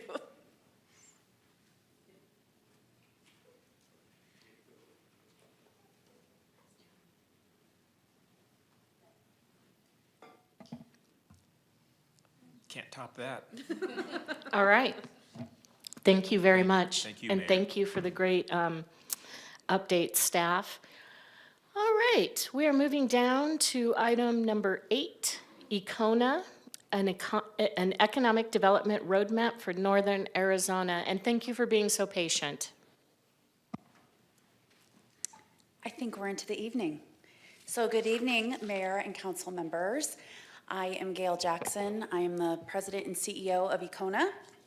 And tonight, we are here to hear from our consultants that we hired for a strategic plan. It's the first ever strategic plan that's been done for our organization. So for those of you who don't know, or the public, I thought I'd share a little bit about what ECONA is, and we'll go from there. So ECONA is the premier regional economic development organization supported by a multitude of agencies in Arizona. We coordinate regional efforts of private, public, and nonprofit organizations that are working to improve the economic vitality in Northern Arizona. Our vision: Northern Arizona will be recognized as a premier business destination and will become a top-performing economy in the state of Arizona. Business partners will work diligently to excel in job creation, innovation, entrepreneurship, global business, and quality workforce development in order to grow and sustain a stable, business-friendly environment. Our mission is quite simple. With our partners, we provide quality economic growth for Northern Arizona. So as I mentioned, I started at ECONA back in 2019, just months before the pandemic hit. And so one of my goals was to create an economic development plan, but first we needed to establish our region. ECONA has been focused on the I-40 corridor since it came to be in 2008. So Winslow to Williams. We added Sedona and Camp Verde during that short time because we recognize that the workforce is traveling from there, and there's a lot of similarities with those two cities. As our mission suggests, with our partners, we put out a bid for a 5-year economic development strategic plan and had several businesses come and present to us. But there was one clear winner after all of the interviews, and that was Elliott Pollock and Company and IO Inc. So I'd like to introduce them now. They put a lot of blood, sweat, and tears, and I want to thank them for their patience tonight. Thank you. So Elliott D. Pollock and Company is headed by one of Arizona's most noted economists and offers a broad range of economic and real estate consulting services backed by the most comprehensive database found in Arizona. Danny Court is a partner and senior economist with Elliott D. Pollock and Company. Mr. Court has been involved in many aspects of economic development, real estate consulting, economic and fiscal impact analysis, economic consulting, litigation support. There really isn't anything Danny can't do. He has partnered with IO Inc.'s president, Dr. Ioana Morphosis. They've worked together for over 15 years. She has focused her professional life on helping communities and companies thrive and succeed. She founded 3 best-of-class economic development organizations in the U.S., including the Greater Phoenix Economic Council. She's also a founding board member of the Helios Education Foundation, one of the largest education foundations in the U.S.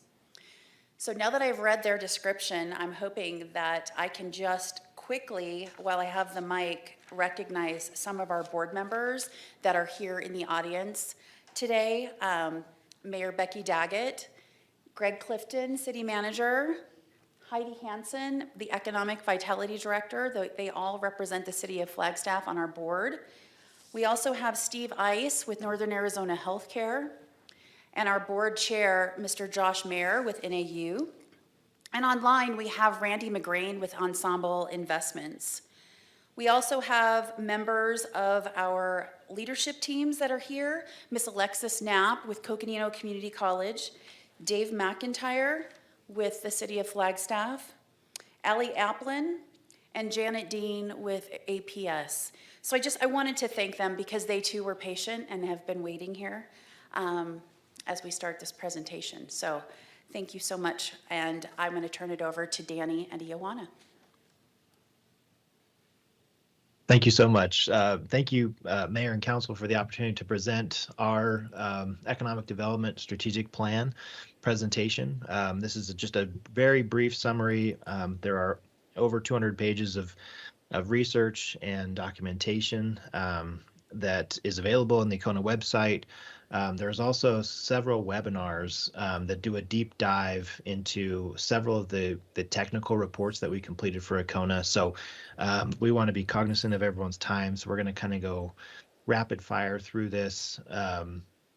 You can go to the next slide. I believe Gail did a wonderful job of introducing the combined team of Elliott D. Pollock and Company and EO Inc.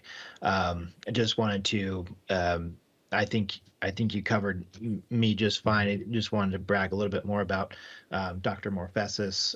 This is a world-renowned economic development professional and executive, founding CEO of GPEC, Greater Phoenix Economic Council, has successfully brought in over 300 business locations, 200,000 new jobs, $30 billion of private capital investment. So it definitely somebody that you want on your side in terms of economic development.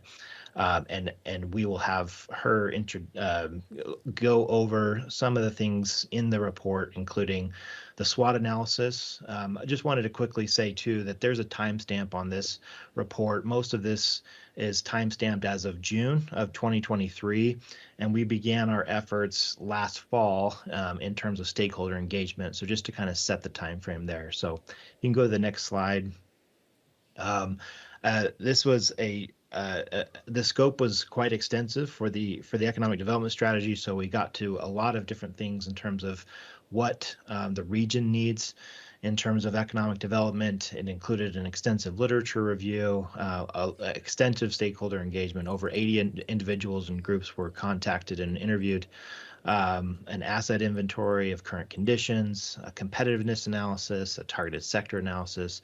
We get into housing, the labor shed, and what is your true regional labor force availability, programs and resources, and then we conclude with an action plan, target dates, metrics, all of that. You can go to the next slide. Thank you. So again, real quickly, and again, this was done for the entire Econa region and representative municipalities, but to the extent we could, we're highlighting Flagstaff's portion in each of these metrics. The population change historically, about 1.5% annual growth. That's pretty much on par with the state and Greater Phoenix historically. But we'll show you kind of future growth, which is of a very high concern in terms of this plan. The next slide. This is what we're talking about is, you saw about 12,000 residents join Flagstaff over the last 12 years, and only less than 11,000 additional residents expected over the next 20 years, which is basically a build-out scenario. And beyond 2040, actually showing population declines. So very troubling in terms of trying to build an economy, grow a workforce, and keep the economy running. So, but we will touch on that throughout the presentation. Household income very quickly, and this dovetails really well into the housing discussion.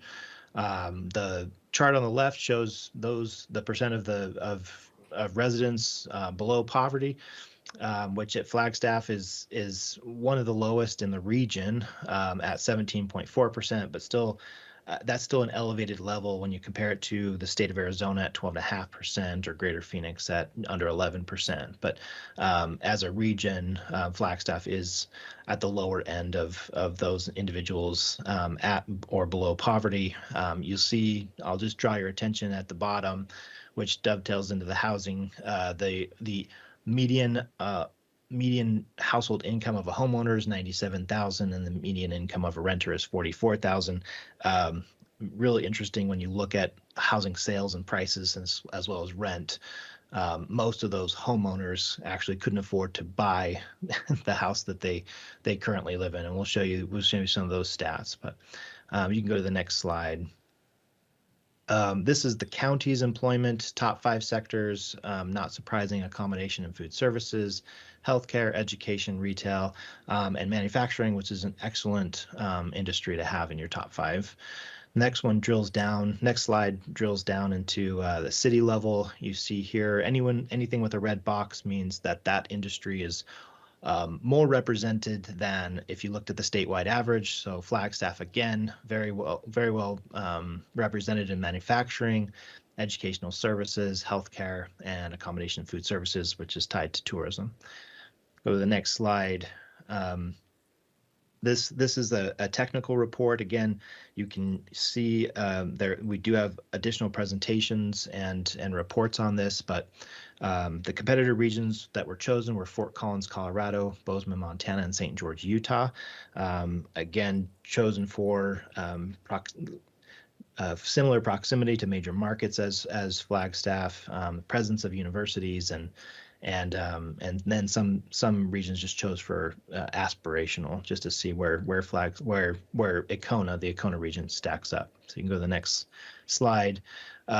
These were the factors that were researched, and you go to the next one. We've got just a couple of highlighted charts here. These are just examples. Educational attainment, again, Flagstaff being a university city, stacks up pretty well in terms of its educational attainment, especially with those with bachelor's degree or higher. Still, Fort Collins and Bozeman were outperformed Flagstaff, but Flagstaff did beat out St. George, Utah. And then the chart on the right is just to show you that when looked at as a region and Coconino County chosen as a proxy, it stacks up pretty well against those competitor markets, again, when you look at them as a region. So the next slide is again another about educational attainment. This is where Flagstaff really shines, is those that are enrolled in college or graduate school. So the next slide is just an example of, in terms of economic development, we always want to make improvements where needed and to advertise when we excel. So this is just an example of something that could go on an economic development website in the region, showing, just really highlighting, the college enrollment statistics of the region, that potential pipeline of highly educated workforce that's available if they have a place to live. So next slide. This goes back to the population projections, very concerning for the northern Arizona region, basically flatlining now. Not much growth expected, just very, very modest growth in the next 2 decades compared to these other regions that have pretty healthy growth prospects. Fort Collins was region, and they're continuing to grow. They're going to reach nearly 500,000 residents by 2050. Interestingly, St. George had a similar population to Coconino County as of 2010, but has outpaced this region by quite a bit. Now stands at over 180,000 residents, and again is projected to grow tremendously over the next several decades. And even Bozeman, Montana, expected to overcome the population of Coconino County by 2040. You can go to the next slide. In terms of commercial real estate, again, this information may be a bit dated, but the Flagstaff market has very little available commercial real estate for a prospective business that might want to come into an already ready building, very low vacancy, very little office or industrial space available. They have you have a very small office footprint compared to the competitor markets. And then under construction, about only 82,000 square feet of industrial space was under construction, and nearly all of that was going to be taken down by a single user already spoken for. So definitely a need for more commercial space in the city if you want to attract more industry. And the next slide, quality of life, just another example of Flagstaff excels in terms of low crime rates, both for violent crime and property crime. So definitely should be something at the top of a brochure, is that Flagstaff is a very safe place to live. These next 2 slides, I'll let you just see. These are just all of the combined factors together and how the region, Econa region, stacks up against these competitor markets. Just a very healthy exercise to do from time to time, to see that, to understand that you are competing on a national and global level for any targeted sectors that you may be trying to attract. And so each of these factors very important to try to improve upon or market if you're doing well. So you can skip forward 2 slides. The next technical report was a targeted sector analysis. So what are the main industries that we believe the Northern Arizona region should be trying to attract to bolster, basically to leverage its strengths that are sort of that you can mitigate against any weaknesses that you have. The main focus is on what we call base industries, which are export-related industries. These are companies that could locate anywhere they want. They produce either a good or a service locally and export it out so that money comes in. It supports a lot of local businesses, very high multiplier effect. These are typically higher wage jobs, so that can increase the quality of life of residents when they have those high wage jobs.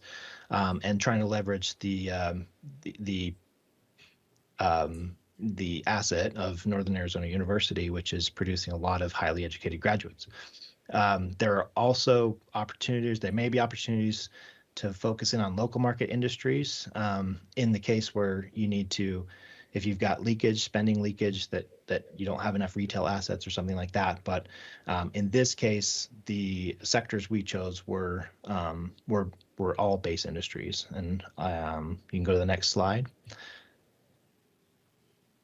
This recognizes the fact that there's economic development efforts going on at the state level, at the regional level, and to the extent possible, we want to leverage those efforts and align ourselves with those efforts when it makes the most sense for the region.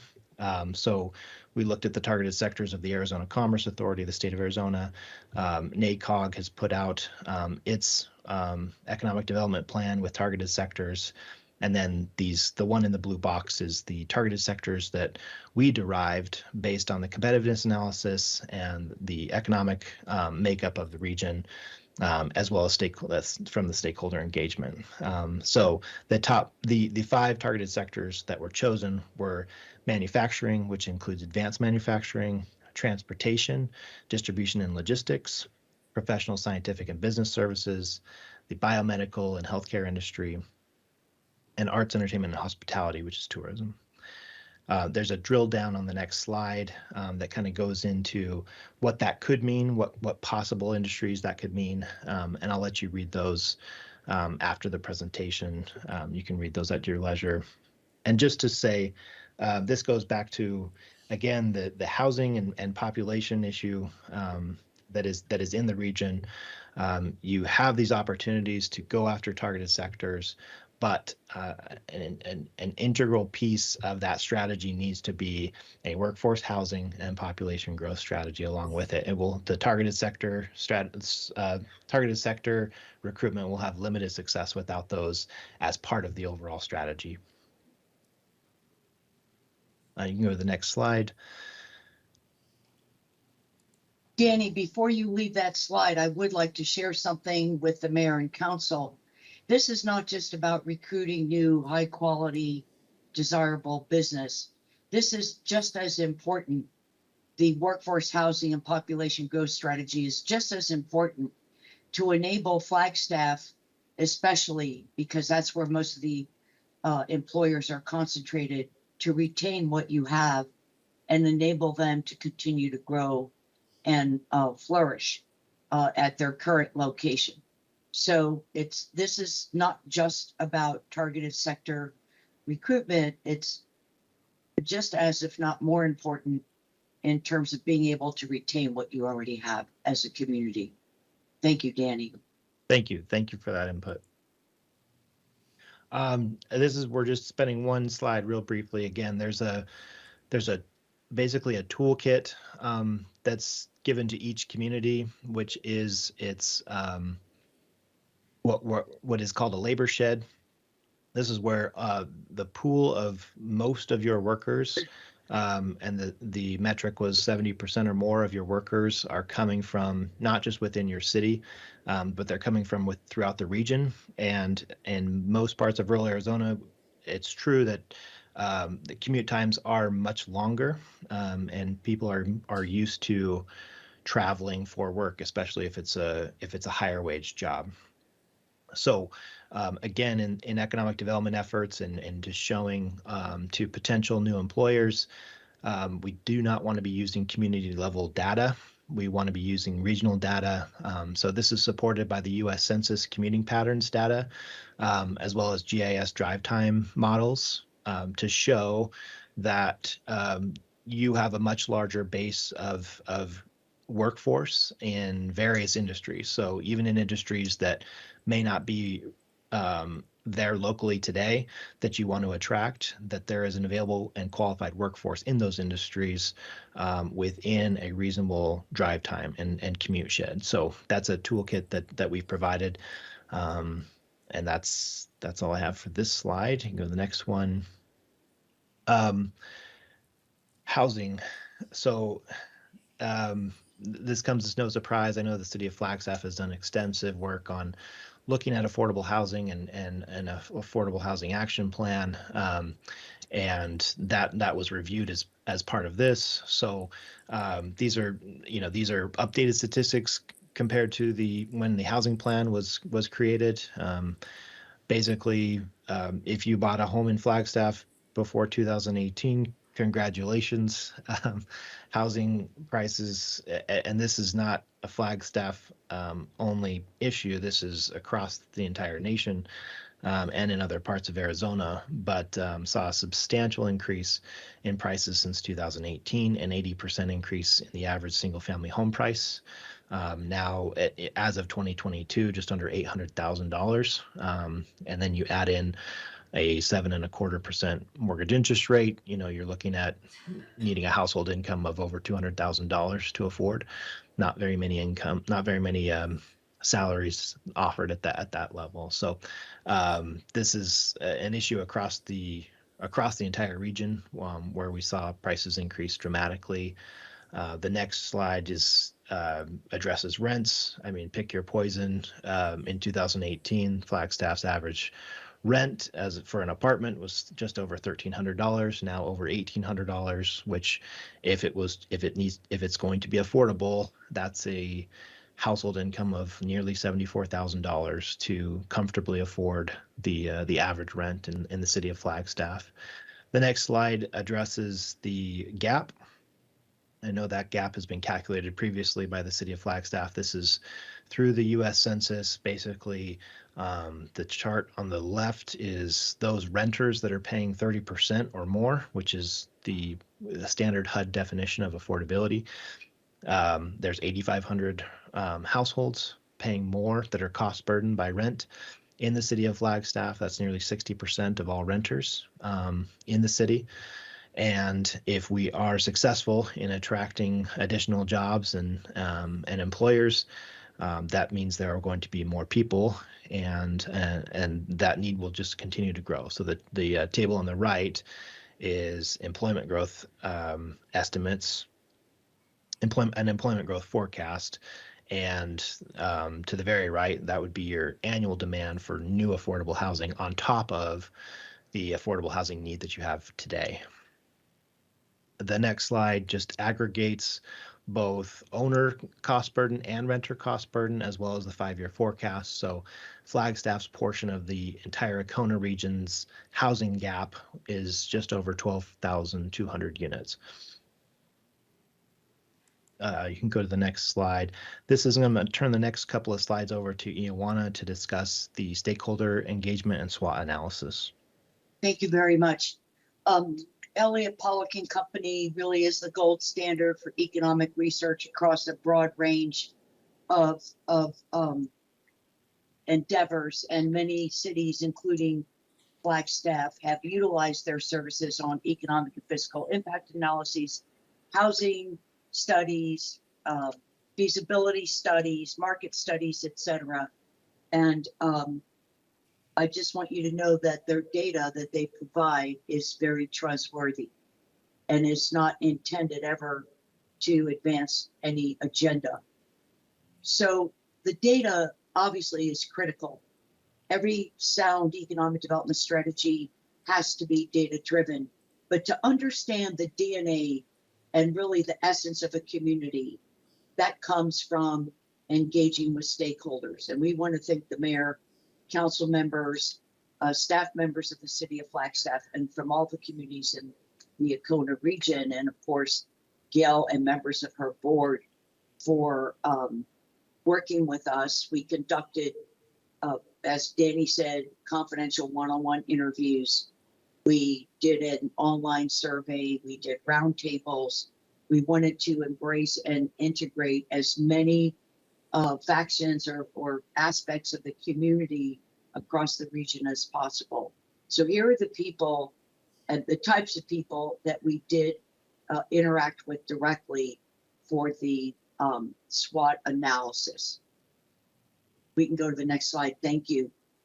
So we organized our SWOT write-up according to 6 categories, all of which are critically important to business retention, entrepreneurship and startups, and business recruitment. And obviously the first category, locational assets and business climate, of which Flagstaff and the region have many. Governance and leadership, increasingly important for CEOs as they are making a location decision for a new facility or to expand an existing one, because they want risk minimization. We live in a very dynamic world, hard to predict, but the more stability and predictability they can get, the better off they feel and the higher the comfort level to invest in a certain community. Infrastructure and growth capacity, and that encompasses the ability to grow shovel-ready sites, the transportation infrastructure, broadband, water security, stability, and sustainability. Talent and education and training, number one factor that companies evaluate in terms of labor costs as well as labor availability and skills in a business location evaluation process. Civic community, culture, and quality of life and quality of place, obviously very, very important. What kind of community, what kind of supportive community exists? And then finally, economic development programs and resources. What is the public and private sector doing together to facilitate economic development? How committed is the business community, and just as importantly, how committed is government to economic development? We can go to the next slide, please. So after a gazillion interviews, these were the top 12 strengths that were shared with us. As Danny said, 80 people one-on-one. We actually met with more than that.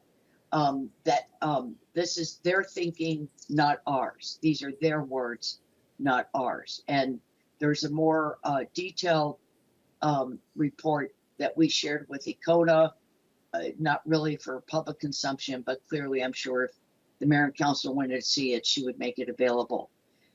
So obviously the Econa region has a lot of majesty, a lot of beauty, but it also has modern infrastructure and significant economic drivers already in existence. Let's go to the next one, please. The weaknesses.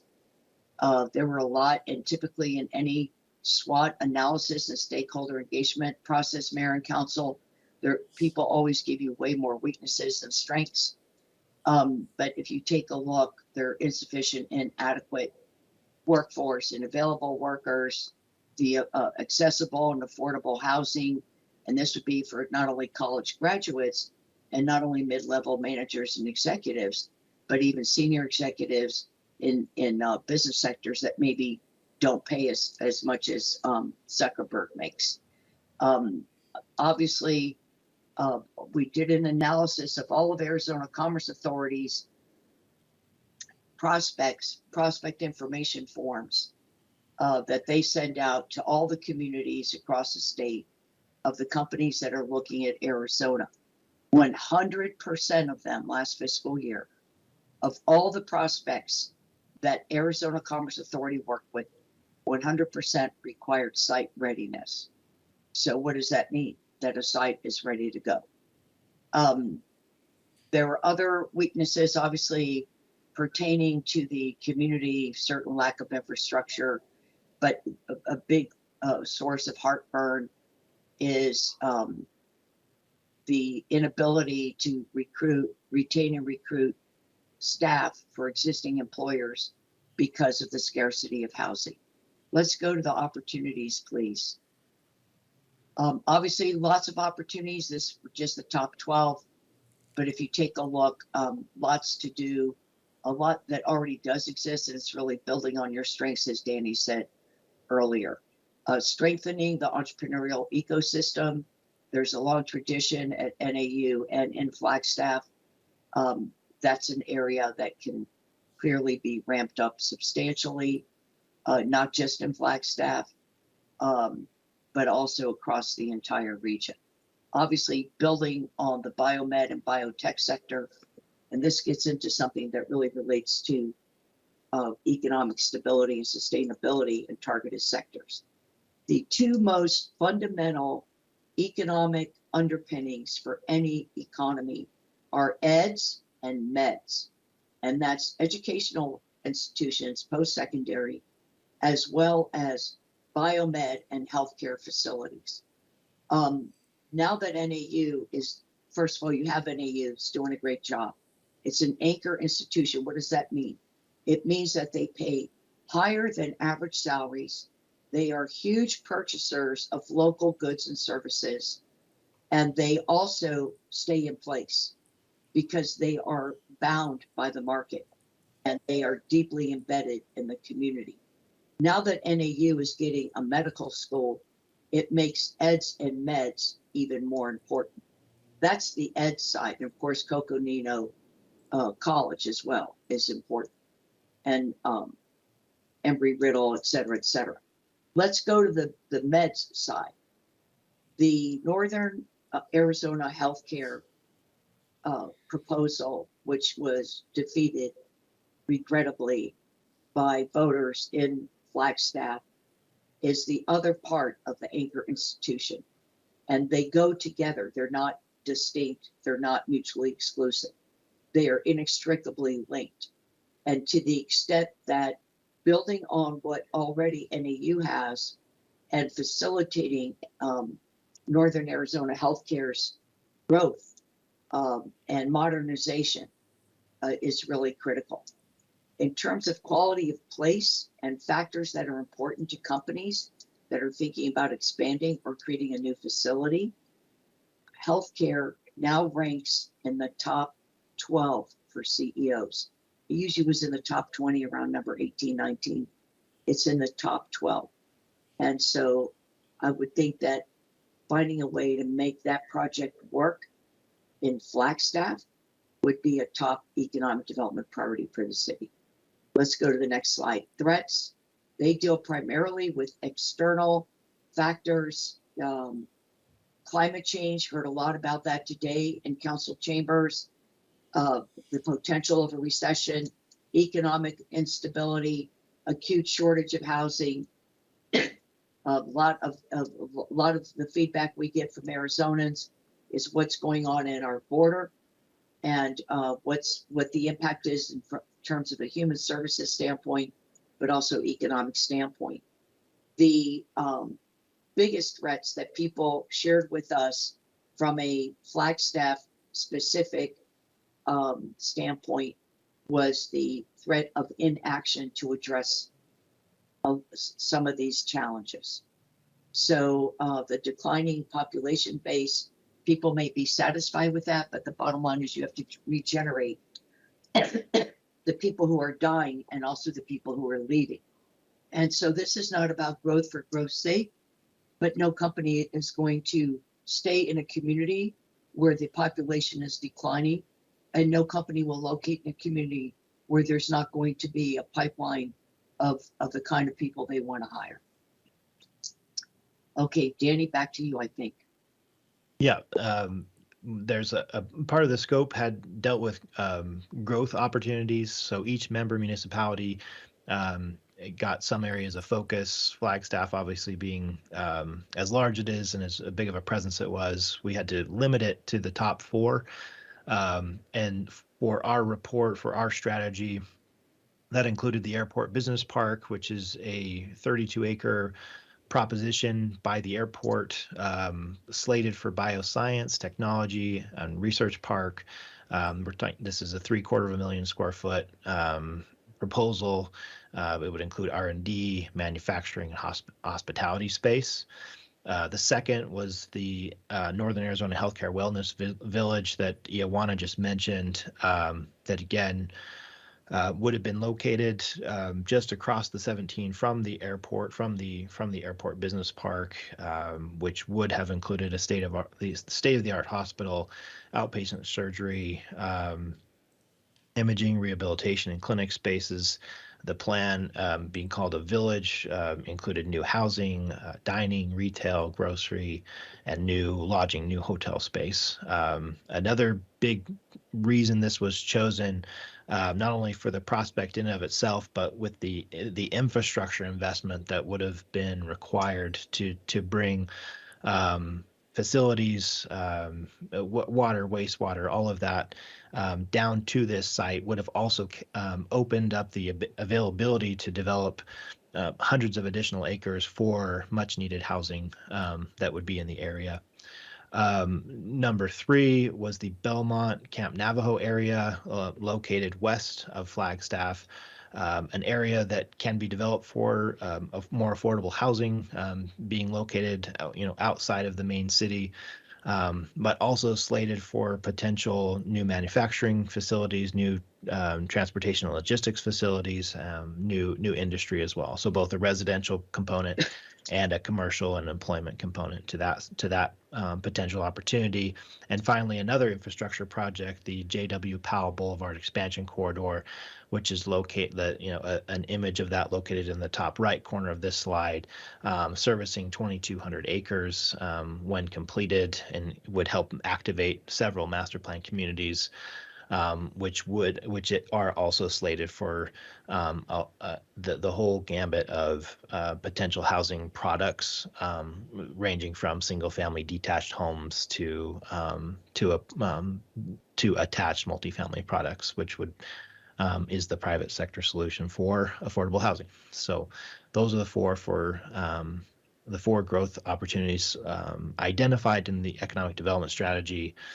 And then I'll turn it back to Ioana for goals and objectives.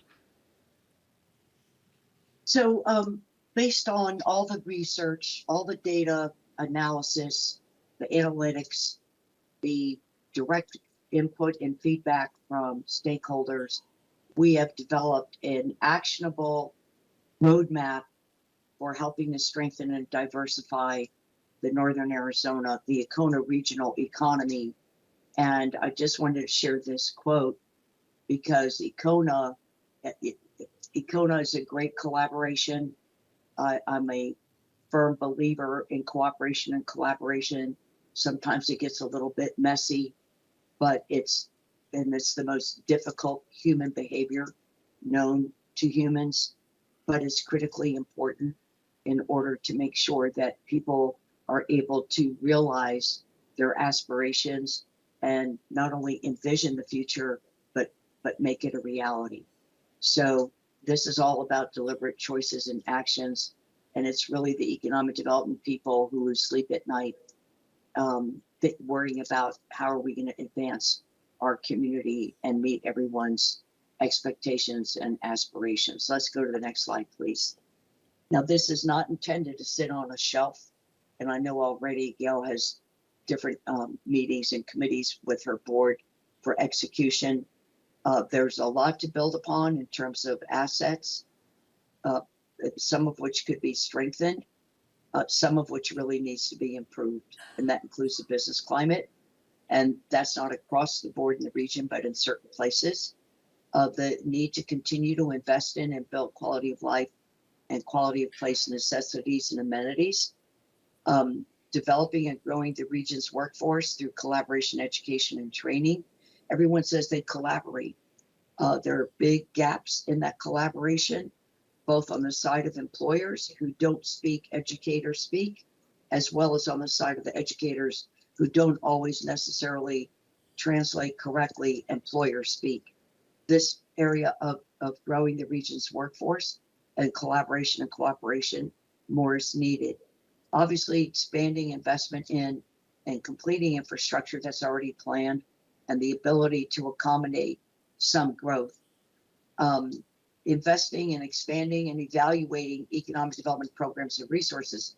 This is not just about Icona, although if the region wants to be serious about economic development, the region, public and private sectors, the regional private and public sectors have to step up and invest more and get serious about investing more in Icona so Icona can do what it was created to do.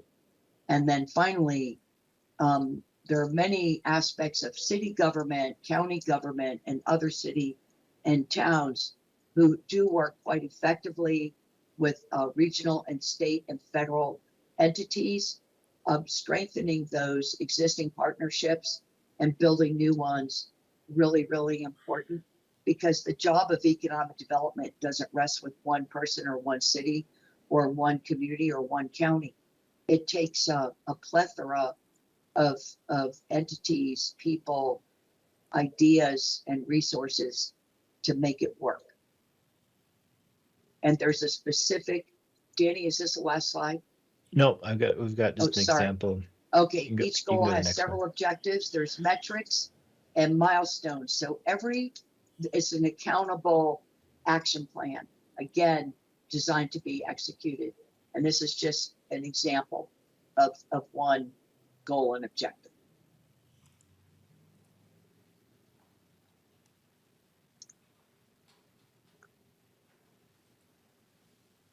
Well, yeah, that's our presentation. Happy to answer any questions if there are any. But again, thank you for your time this evening. Thank you. Council, do you have questions before I open it up to public comment? Councilmember Matthews, Councilmember House? Thank you, Mayor. Would I be exaggerating by making a statement that we could be facing an economic crisis here in northern Arizona based on the data that you provided? Could you be more specific? I think I know where you're heading with this, but Well, there's definitely some action items that we can focus on and work towards, but to do nothing, if we don't take these actions, we could really have a huge economic negative impact to our region, specifically to Flagstaff, correct?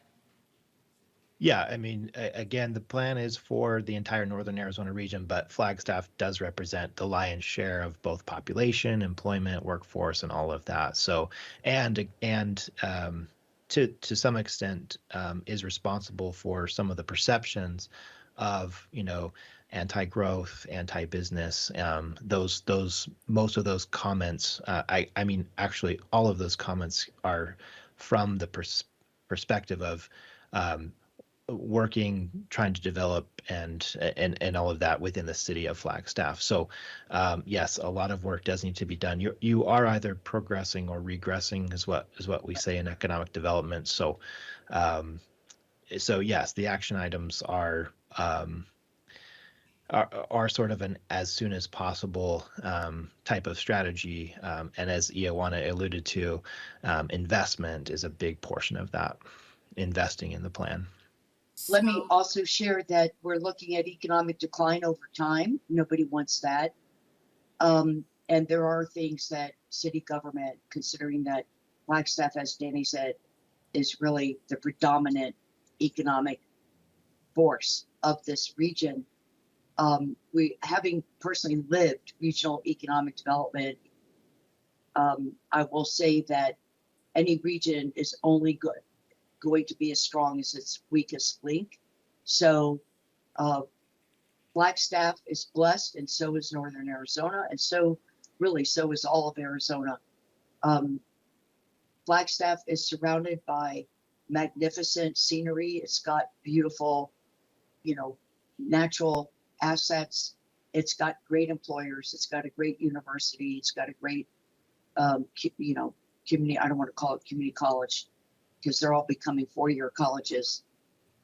It's got a great quality of place and quality of life, but it's going to experience economic decline if some of these existing factors, which didn't just pop up overnight, are not addressed and reversed.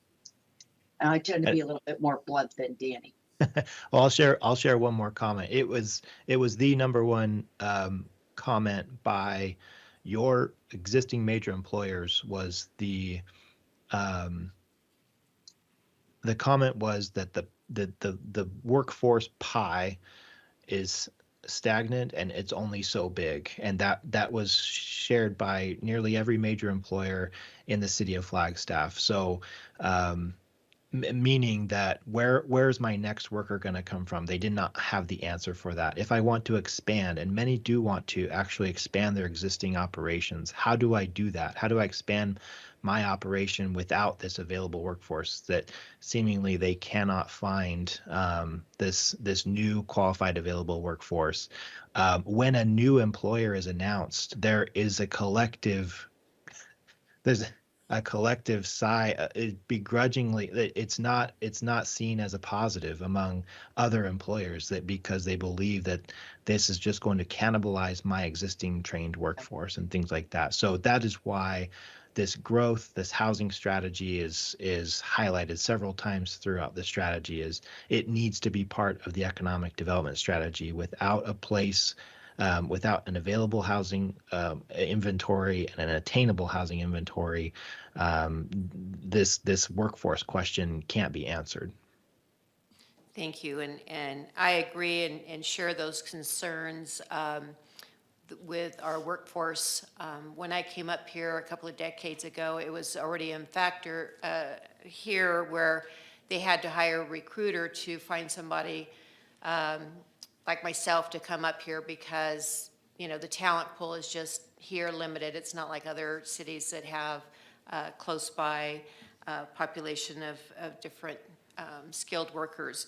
And the housing is a huge crisis for us up here. You mentioned on the growth opportunities that the airport business park and NAH that now is questionable to what the future holds for them. Belmont and the JW PAL, and you know, I understand that a lot of what the airport business park was kind of foreseeing was that close proximity to the new hospital. So that concerns me a lot because it is hard to attract new industry and business expansion up here, especially with cost of living, cost of wages for employers, some rate increases on stormwater, and we're getting ready to evaluate rate increases on our water, which will just be another layer of economic cost to trying to attract new businesses up here. This may not be a fair question, but you know, most of us realized the economic impact that would happen if NAH was voted down in their move, and now it's undetermined what will happen to them or what they're going to do in the future. But if they don't decide to build a new facility in the near future, how much amplified does this make these statistics here as far as how it impacts our local economy? And I think that, and I just want to say one thing, we do have, you know, a lot of people are against growth in Flagstaff, forgetting that we need restaurants and store workers and other people just to stay here and survive. It's not about expanding our population as much as we need to attract workers and have jobs for people in order for us to just stay vibrant. So do you have any comments to that? I think you have a representative there that may be able to answer it in more detail, and I don't know how optimistic or pessimistic everyone is at this point, but we can speak at least generally. Again, back to stakeholders, we asked, you know, we asked people to put on the hat of an employer, and then if they lived in the region, we asked them to put on the hat of a resident. And again, another very popular comment was the need for additional healthcare services beyond what they have today, wanting more specialized services, more specialists, healthcare specialists, you know, expanding the healthcare services that are existing today. It's also a huge concern when you are outside of a major metropolitan area is, what is my access to good quality healthcare? It's a quality of life issue. If you're talking to an executive that makes a very high salary, they have very high expectations for themselves and their family to have good quality healthcare.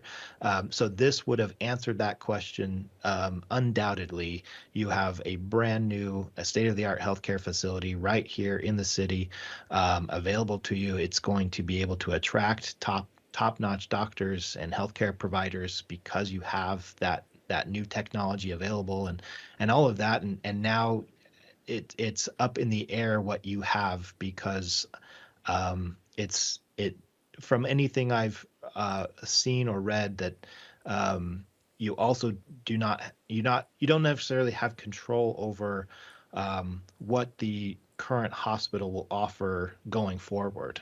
You could see a reduction in services based on what they are able to offer or what they have available to them. So again, that's kind of a black box that you could go into lots of different scenarios, but you have this question mark of you do know what you have today, but you do not have any control over what you will have with that facility or others. And if you cannot get if you cannot as a city and a community approve and get things developed that would provide these quality of life assets, then you're putting those economic development goals at risk.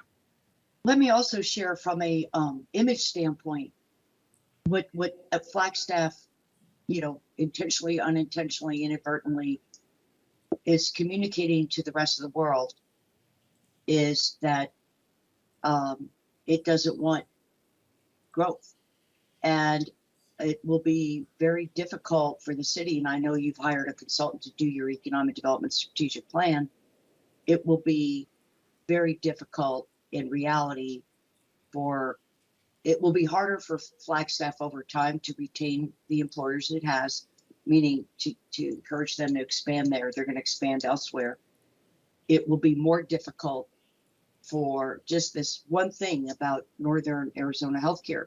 It will be more difficult to make a bona fide, authentic, honest, and moral case to a company. Oh yeah, we will welcome you here. Sorry, facts speak louder than words, so to speak.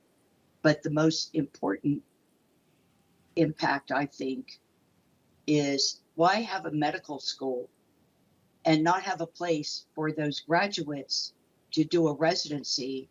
We have an acute shortage of healthcare and medical professionals, including doctors, in our state. And to create equity and to create a bigger, more robust pipeline, NAU's getting a medical school. Well, where are they going to go? They're going to go someplace else. They may leave our state. A lot of them do, as you know, to do their residencies elsewhere, but they may go down to Phoenix or to Tucson. So these are things that when you start peeling away the layers of the onion and look into it, these are hugely important considerations for Flagstaff. And from a quality of life, quality of place standpoint, not having the highest level of, acute care in a hospital and the latest and greatest, and the fact that the community wouldn't support it even for itself. I'm not talking about the government now, I'm talking about residents. It's problematic. It's very problematic. Thank you, and I'll leave it at that. And I think we are already feeling some hesitation from other businesses coming in because of what just happened. So it is a little bit concerning for sure, but thank you very much. Councilmember House. Thank you. Thank you for the presentation. Just a couple questions following up on the actual contents of the presentation. So I know you said that it's a much more robust document that was provided to Icona. I'm just wondering, because on one of the previous slides you showed the goals and the objectives. Are there strategies that you're recommending as well in terms of the actual action steps to achieving those goals and meeting those objectives that are presented as well? Yeah, if you could just go back one slide, and so every goal, which is located at the top, has several objectives. So this is just one example for one of the goals is an actionable objective of how to achieve that goal. And then you see those check marks is basically the time frame that is expected to be able to reach that goal. So yes, there's I can't remember but there's several pages and dozens of objectives. Like I can tell you, Gail is both excited and overwhelmed at the number of of action items. So these are things that have metrics. You can say yes, we did it, or no, we failed at it, or yes, we got there in this time frame. But yes, every single goal is broken down into objectives, and then they have milestones with them. But also those objectives are action items to do. So there are strategies and tactics, and then metrics that everyone can use. The Econa board, the investors in Econa, the public sector, et cetera, to see how we're doing against, what kind of progress are we making. And again, this is not an Econa only action plan. It's really for everybody. It's going to require everyone moving in alignment and putting their shoulders to the wheel, so to speak, to accomplish these things. Yeah. So the goals, yes, the goals are very general. They sound very generalized, almost kind of like a general plan type of a goal. But then these objectives is, how do you strengthen locational assets in the business climate? We are recommending that you conduct confidential surveys of businesses several times, like at least twice a year. Getting constant feedback from the business community, creating an inventory of shovel-ready sites, making that interactive, all of that. So, this gets very detailed, and each goal has several of these. Great, thank you. The other question I had then was just, you had referenced earlier in the presentation having taken some of the existing plans, like the 10-year housing plan. I'm assuming you probably looked at the carbon neutrality plan, regional plan, all of the different plans that we have in existence for the city currently. I'm just hoping you can speak a little bit more to how much of this strategy was developed so that they work in partnership, if that makes sense, or in conjunction with each other. Are they intended to overlap and to bring those things together, or is this a completely separate strategy? Well, all of them were factored into it, and let me just, council member, let me share with you just one of many examples. We were asked, why don't we have in our targeted sector priorities for Flagstaff, or excuse me, for the Northern Arizona region, the Econa region, why we don't have recommended sectors that are the same as Arizona Commerce Authority sectors. Well, because companies in those sectors, some of those sectors are huge water users. They have a huge footprint of land. They use a lot of energy, and they're not compatible with the values of and precepts as well as policies of Flagstaff plans as well as city government. So we very much took the carbon neutrality, the housing study, all the feasibility studies, all the analyses, transportation, general plan, etc., into account. We read all the reports, plans, and studies, and so it did in fact influence how we approached the economic development strategy. Now, let me also share that there are other opportunities outside of Flagstaff that make a lot of sense, but would not necessarily be compatible with where Flagstaff is and where it wants to be. They are not mutually exclusive. There can be carbon neutrality depending on how it's handled. And I work with a lot of ESG projects for companies. Economic development and growth are not incompatible with carbon neutrality and all of the other climate goals that have been espoused by community members as well as the governments within the Northern Arizona region. They're not mutually exclusive. There has to be balance, and that did influence what we recommended. Yeah, the plan is also has to be considered a regional plan. So like Ioana was saying, there may be opportunities that are not compatible with the city of Flagstaff, but that may be very good opportunities for Winslow or Camp Verde. And similarly, there may be something that is not that would not be an attractive opportunity in Winslow, but Williams, would the goals, the objectives, the assets of a place like Williams may be able to have that opportunity. So there does need to be, as each city looks at this plan and wants to participate in this plan, they should consider their community and its unique assets, strengths, and weaknesses, and maybe carve part of the plan out for them. And there may be other parts that aren't compatible. So we just, the geographic region is so vast, and the community is very, very different from each other, that, you have to take that into consideration. Thank you both. Thank you, Mayor. Councilmember Sweet. Thank you, and thank you for the presentation. I've been a small business owner in Flagstaff for 23 years, and I'm wondering how you reached out to the small business community. And I know it's hard to focus on the issues here in Flagstaff. We are a little unique in what we're facing.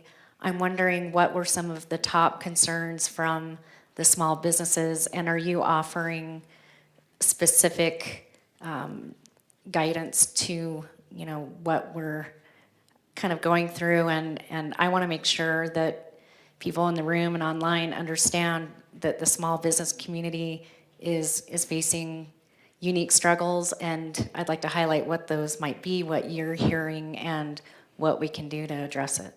Thank you. Well, Mayor, to address your question, I did interview several small business owners individually, and Gail was wonderful, truly wonderful in managing, connecting, and doing the logistics and helping to get all these interviews and roundtables set up. We had roundtables as well, with 10 to 15 business owners. And I will share with you that for the businesses located in Flagstaff, they're very concerned about the cost of doing business, very concerned, obviously, about the escalating cost of housing. And as Danny said, it's not just a Northern Arizona or Flagstaff problem, it's a U.S. problem. But when you consider the growth of Arizona, and that people really can't, they move here for a job and a better way of life, but they can't afford a house. And there's a recent study out, and a lot of small business people, the one-on-ones, shared with me that their kids had to leave the area to get a decent job and be able to afford to live on their own. There are more and more residual, multi-generational, and by that I don't mean going back 100 years, but Gen X, Gen Y and Gen Zs, more and more living at home longer because they can't afford to find any housing on their own, which is going to postpone childbirth. And the U.S. is already pretty much at a zero fertility rate. Were it not for our Hispanic population in the United States, it would be zero. So what does this have to do with small businesses in Flagstaff? They're experiencing it firsthand, that they don't think, and forgive me, many share that they just don't think the city is all that business friendly. They love the community. They love the people, that even though the community has grown over time, it's a place where people do authentically care for one another. But they're very concerned about finding the workers that they need for their stores, their restaurants, their hotels, etc. So they are the lifeblood of any economy, even the U.S. economy. So having a kind of operating environment that is conducive to their success is really, really important. And in fact, we do have some recommendations for small businesses and entrepreneurial businesses. Yeah, and I would just add to that the two comments that I heard most frequently from our small business interviews were the number of unfilled job openings that they had, meaning that their existing staff was stressed in having to do the work that where they could not fill a position that was open, and also the higher minimum wage standard within the city of Flagstaff, which they felt they were bearing the entire weight of financially, basically, that community goal was being borne by small business owners and having to provide that wage. Thank you. Councilmember McCarthy. Thank you, Mayor. I have a master's degree in land use planning, and I remember in one of my classes we had a discussion about downtowns, and it was discussed that downtowns never stay the same. You know, I think there's a lot of people in this community who would like to keep Flagstaff exactly the way it is now. But when we discussed downtowns, the conclusion was they either get better or they get worse. They never stay the same. And I kind of wonder if you have any comments, if there's some truth to that for a city or a region also, expanding way beyond just a little downtown. Danny, do you want to go first on that one? Yeah, well, I am in full agreement of that. That's similar to my comment before, is that you know, the act of trying to oppose proposals, changes, development, redevelopment, does not consider you have no control to keep it exactly how it is, basically. So there's these proposals to move an area or region or a corridor forward that receives opposition, but you have no control over the outcome of that opposition. That you could have this regression, you could have businesses leave instead of saying let's just keep it how it is. You do not have control over the next step of what could happen. So you could see the degradation of a downtown or a town or a corridor. You could see a decrease in employment. I mean, it's basically, that's kind of, again, back to what we allude to in economic development and an economy is just, do you want to see a gradual spiral upward, or do you want or the downside of that is that you could start to experience this downward spiral. It's basically a slow death spiral of this receding population, aging population, becoming just a tourist town of Airbnb and hotels, things like that, where you lose the community fabric and things like that. So a lot of ripple effects to trying to keep things the same. And it's impossible to keep things the same. A downtown really truly is the world's window into the heart and soul of a community. And typically, obviously, it's more dense. There's more concentration of activity, public institutions, arts and cultural offerings and venues, things to do, places to eat. And it's really important to regenerate downtowns in our nation. Even though there's been a flight out to the burbs, we've seen this in the past. There will be yet another flight back into cities at some point in the future. But for Flagstaff specifically, the downtown is really represents the essence of the community, what has the greatest amenities that people want to experience. Everything is so experiential today, council member, and so reinvesting and regenerating. I have worked in markets where, blight and boarded up. Flagstaff is very blessed, as are most downtowns in Arizona, to not have that problem. But the reinvestment and always paying attention to the heart and soul of the community is really important, and that's found in the downtown. Mayor, just have a comment and a question. I found it interesting that the report, when I read it, emphasized housing is a major issue, and I think this council already realized that as a major goal area, so I was pleased to see that we have some agreement in that regard. And my last question is, I think both of you made quite a few comments about the hospital and the importance of it. And Gail, I know you have a board member, who I believe is here, that represent the hospital, and I assume that they're kind of, okay, where do we go from here? Is it too early to ask a question about any ideas in that regard, or is that still in the very early stages? So, any comments about where we're That going? wouldn't be a question for me, I think. Are you asking our board member? Well, yeah, could your board member? And it may be that the answer is, it's too early, we're still working it, but I'd be interested in knowing if they had anything to report. Can you repeat the question? Why don't you come up and then, so the question is, the background is the hospitals, it's important to have a good hospital, and I think we're in agreement that the existing hospital isn't quite adequate. But we also know what happened at the ballot box by 72%. So my question is, do you have anything to report about what the ideas are of how we're going to solve this issue? Or is it too early? It may be too early to answer that question. It is too early. We don't have anything to share at this time.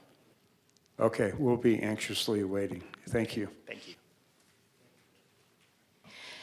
So if we don't have any other questions from council, I'd like to take public comment, and then we can make our closing comments if we have any. So, Josh Mayer.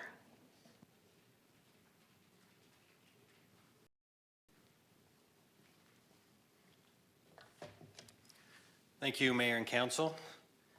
Josh Mayer, I'm come to you today as the chair of the board for Icona.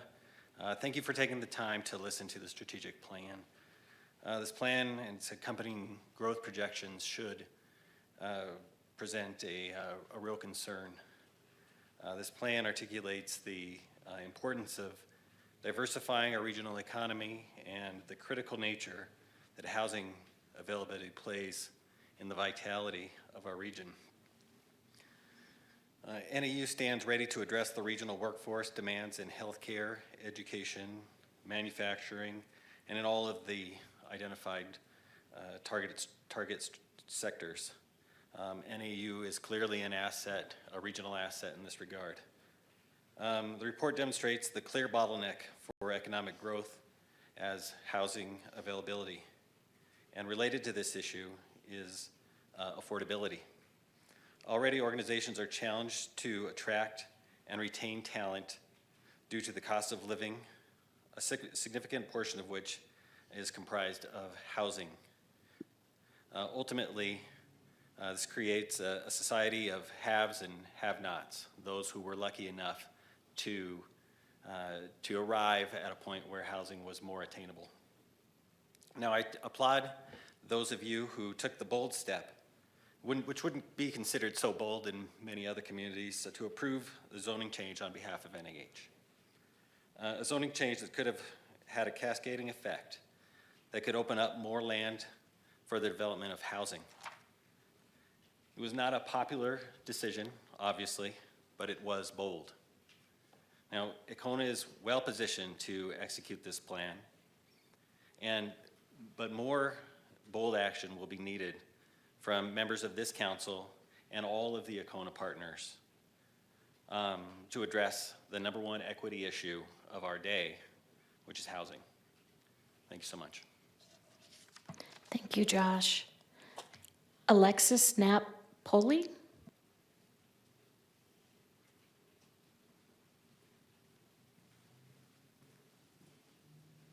Good evening, Mayor Daggett and council members. I know it's pretty late, so I appreciate you sticking around to hear what we have. It's only 6 p.m. I know, okay.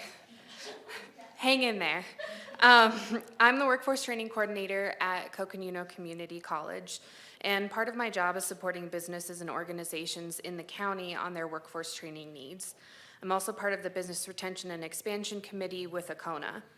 In this role and in other groups and meetings that I'm involved in, I learn about the training needs for employers and how the programs at CCC may align with those needs, as well as learn about ways we may be able to implement training programs to meet those needs. In many, if not all of these conversations, there's a consistent narrative around a general need for workforce, as the data that was just presented backs. Training the workforce doesn't mean much if people can't even afford to live here to work. We learned in the ACONA strategic plan report that there are a lot of exciting opportunities to increase our economic vitality, but we do need to address the lack of workforce housing before anything else can be resolved. On a personal note, I was born and raised in Flagstaff. I attended Montessori Elementary, Montessori Preschool, Weitzel Elementary School, which is now Puente, MEMS, Coconino, and received both a bachelor's and master's from NAU. I am a solid Flagstaffian. I'm an active volunteer, was part of the Flagstaff Leadership Program last year, and have been involved in this community my entire life. And yet, my husband and I have good jobs, and we have conversations every single month about whether or not we can afford to live here. We've consistently been behind the line of being able to afford to purchase a home. It seems as though as soon as we get a raise or promotion, the housing costs increase exponentially. And I know I'm not alone in this. And I know that you've heard this a gazillion times too. But I implore you to think about the people who so desperately want to stay and work in Flagstaff and contribute to our growing economy. The people who make too much to receive any type of financial assistance, but don't make enough to afford mortgage or rent here. The people who love this place, but are being outbid by second homeowners or short-term rental companies paying in cash. We all know the housing issue is a hot topic in Flagstaff, but I ask you to please stay vigilant in working on potential solutions. Remember that the work you do matters.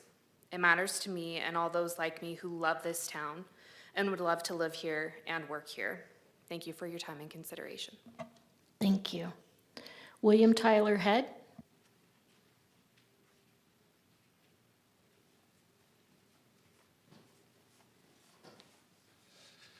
So does this open for questions also to the presenters? You can ask us, and we can ask them. Oh, cool beans. Okay. So in the metrics that you ran, were you able to assess how many units, by units I mean houses, rental properties, Airbnbs, et cetera, how many units in Flagstaff are owned by absentee landlords, i.e. people that are not Flagstaff residents? Were you able to run that? And then jumping off of that to council and to the mayor, what qualifies as a Flagstaff resident? I mean, we've seen this housing crisis play out, or affordability play out in the West in these scenic mountain towns, and the same tale goes there that's happening here. So yeah, that's my two questions. And I guess third question is for downtown and looking into the future. I've only been in Flagstaff for 2 years, so I haven't been to a lot of city council meetings, but you know, is there an ability to build up in downtown? That's just for personal awareness, I guess, and for others that may not know. But that's all I've got. Thank you for your time. I hope you get some good sleep tonight. Thank you. And I don't know specifically about the strategic plan and the number of units owned by absentee owners, but the city has that information in terms of Airbnbs. And I believe we also have that information about second homeowners who aren't here year-round. Is that correct? Thank you, Mayor. I think the first part of that is correct. The second part I would need to look into. I don't know about second home ownership, but we're glad to look into that. But we do have metrics on short-term rentals. Yeah. And can you remind me what that percentage was? Approximately, it was, if I recall correctly, it was around 2%, but I could be corrected on that. Looks like I'm about to be corrected. Really close. Okay. It's around 22% for second home ownership. No, I'm sorry. Short-term rental, Oh, short-term rental, Yeah. at 4%. 4%. Yes. Thank you. And second homeownership is at 22%? Yeah. Okay. Yes. And it's important to note, because this comes up repeatedly, that the city is prevented from really regulating the number of either Airbnbs or second homes in Flagstaff, or in any community. No community is able to regulate the number of them. We are doing everything that we can in terms of having Airbnb owners register their properties and pay a registration fee, which is all that the Arizona legislature allows us to do. And in terms of taxation, because that has been talked about as well, the Arizona legislature also determines what taxation is available in terms of property taxes. So, we're always looking at those metrics in terms of the housing needs in Flagstaff, and we, through various studies, know that we are already about 7,000, more than 7,000 units short for the people who are already living here. So I think we recognize the lack of housing all along the spectrum, from housing that needs to be subsidized up to market rate housing is needed in Flagstaff. I don't know if the consultants have anything that they would like to add to that. It looks like you've got your handle on the number. I think the last remaining request was, how many basically non-resident owners of housing that may be renting their properties to Flagstaff residents, and I don't think we have that information, but it can be analyzed via the Coconino County assessor's records on who owns it versus what the property's address is. So that could be analyzed. And then I'd just say generally too that the second home buyer is typically, that's typically the upper end of the single family detached product, and that a lot of times, especially for Flagstaff, is a function of the cost to develop the housing there. So a lot of times it's a combination of what land price is commanded, and then the cost of entitling through the city. So there could be some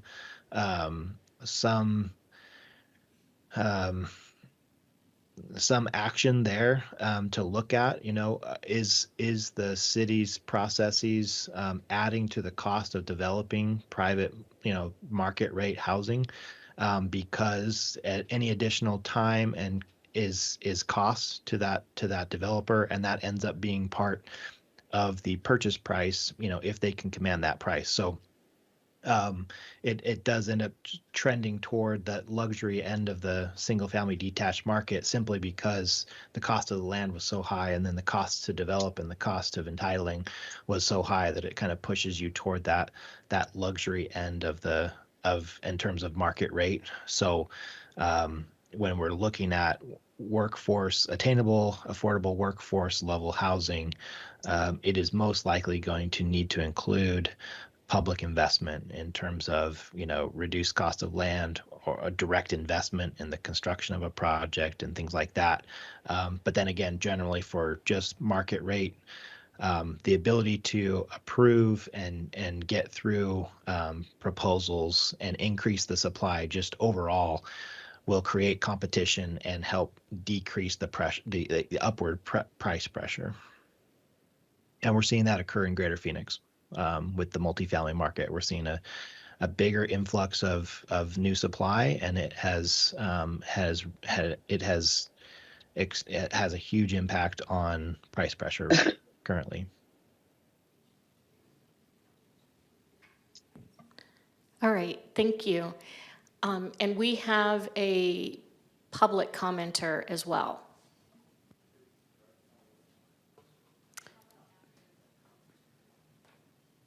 Mayor, thank you. I have Randy McGrain. Randy, you can go ahead and unmute and offer your comments now. Thank you so much for the opportunity to speak tonight. I was involved in the development of the report presented tonight, and I really appreciate the questions and presentation. I want, one of the counselors asked, is this an economic crisis? That's a really profound question. Perhaps in slow motion, it could be. And the way I've described it to people I know is, if you're a 43-year-old couple with a couple of 10 or 12-year-old kids, the chances of those kids being able to stay in Flagstaff is very, very low right now. And if you cycle that forward one more generation, for those that might be able to hang on the edge, there's almost no opportunity. And so we could have a stable population, but the houses will remain the same, while the people in them are likely to change. And the community that we're trying to protect could be strangled by the love we're trying to exhibit. So all these are tough decisions and discussions. It does take a change of perspective and attitude about what Flagstaff can offer to its existing community and to a broader community. So I'll stop my comments there, and thank you for the opportunity to speak. Thank you. Any additional online comments? No, Mayor. Okay. So now I'm going to take, we've got a queue going here. So Councilmember Harris, then Councilmember House, then Councilmember McCarthy. Thank you, Mayor, and thank you, Icona, for your presentation, for arranging the presentation, and thank you all for doing such a great job in explaining. Oftentimes when you see these reports, you can't follow them, but I was able to follow along perfectly well, so thank you. The one thing that I would say to Icona is that you've given us that information. I'm assuming it's going to be out on your website somewhere, or the report, people are going to be able to access it in some way? Councilmember Harris, it is currently on our website. Okay, great. The other thing that I would say to Icona and to some of the business people that are on your board, or just general people that are on that board, is that they need to make sure that this information gets out to the public. I think that we do a good job of bringing information to the council, but we probably don't do a good of a job as getting it out to the community, where it really makes a difference, because they need to hear what we're hearing. There was a lot of stuff in your presentation, and I'm not going to unpack all of it, but I am going to make a few comments that might that we might want to think about. Flagstaff is not going to stay the way it was when most of the people that are opposing a lot of things came here. It has changed drastically in the last 30 years since I've been here, and it's going to continue to change when I'm gone. And I think that we have to say that more and more, because people are really, they're digging their heels in, because they want this to look like it looked when they got here. And so my comment to people, and I'm going to be bold and say this, is that if you weren't born and raised here, then maybe you need to go back where you came from if you don't want anyone else here. So that's kind of a mean thing to say, but that's how I feel about it. And let me say another thing. In terms of our housing, we do have a housing crisis. All of us that sit here on this dais, we were lucky and blessed And we should all be thankful that we got somewhere to live, because there's a whole bunch of folks that are serving us every day that do not have anywhere to live, and they're living 2 and 3. I told my son, do not come back to Flagstaff, because you will not be able to afford to live here until I die and you get my house. That's about, I mean, that's the reality of it. And so, and the last thing that I will say is that it is critical that people understand that 12,000 people made the decision about a hospital for 180,000 people. We allowed 12,000 people that voted no to make the decision about all of our health care. And so that's why I say to get information out to the public, because they need to know. So when issues like this come up, they're ready to make a decision, or they're ready to weigh in on it. Because only 20-some thousand people came out to vote, and 12,000 of those people voted no. So that should give us something to think about. And unfortunately, the people who are being affected by this can't afford to live in Flagstaff. So they couldn't weigh in on the conversation. They had no vote. They had no vote whatsoever. And so that's the sad part in everything that happens here in Flagstaff. If we don't get that information out to the people who can make a difference, then we're just digging ourselves into a hole. And so thank you very much, Mayor and Council, for your attention. Thank you. Councilmember House. Thank you, Mayor.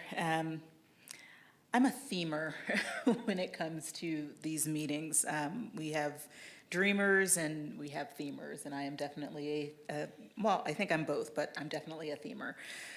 For me, tonight's theme is really talking about the pathway to Flagstaff's future.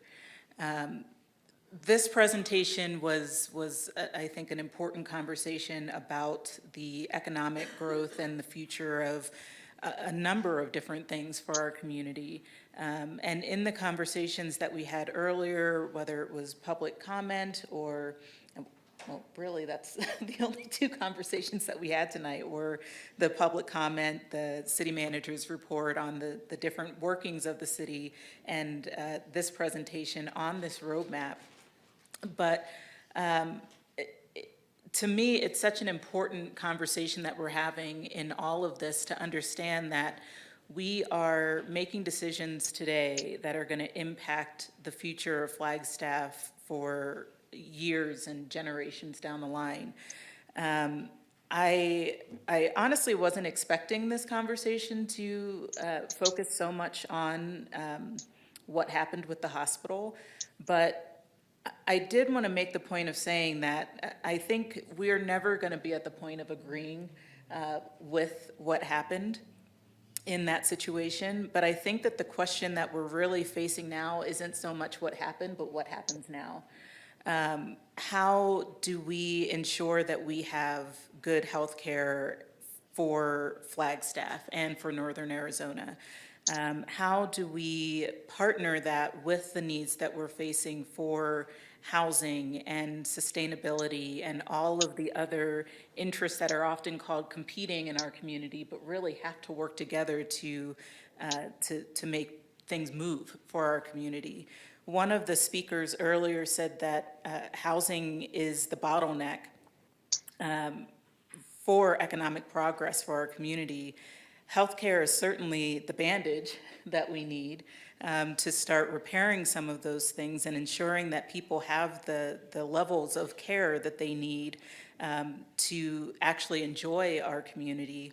But I think ultimately the message from this conversation is that we have so much work to do to create and expand equity in and for our community, not just economic equity, but also social equity and access to the different resources that are needed.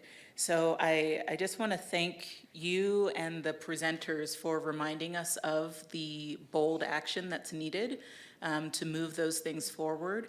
I think that we need to recognize that boldness goes both ways. Sometimes the bold step is disagreeing and speaking up. Sometimes the bold step is voicing the unpopular opinion, but it's important that we're having these conversations across the board to make sure that we are doing what's truly best for our community as a whole. So I'm very grateful that this is the conversation that we're kind of wrapping the evening with, because I think that's giving us that important reminder. So thank you, and thank you, Mayor. Councilmember McCarthy. Thank you, Mayor. As a quick follow-up to the question about how many houses are rentals or whatever, I remember a discussion with a previous city manager before you were here, Mr. Clifton, and the previous city manager stated that 25% of our housing is owned by people that don't live in, the primary residence is not in this Coconino County. So that number is very close to the numbers we just heard tonight. So 25% of the homes are not available for people that live and work here. So what can we do about that? Well, we've been trying to work with the legislature, and we need to continue to do that. Basically, these short-term rentals, in my mind, they're basically hotels in a residential zone, which to me is inappropriate. So, but we need to work with the legislature on that. Another idea is that there should be a higher tax rate on second homes.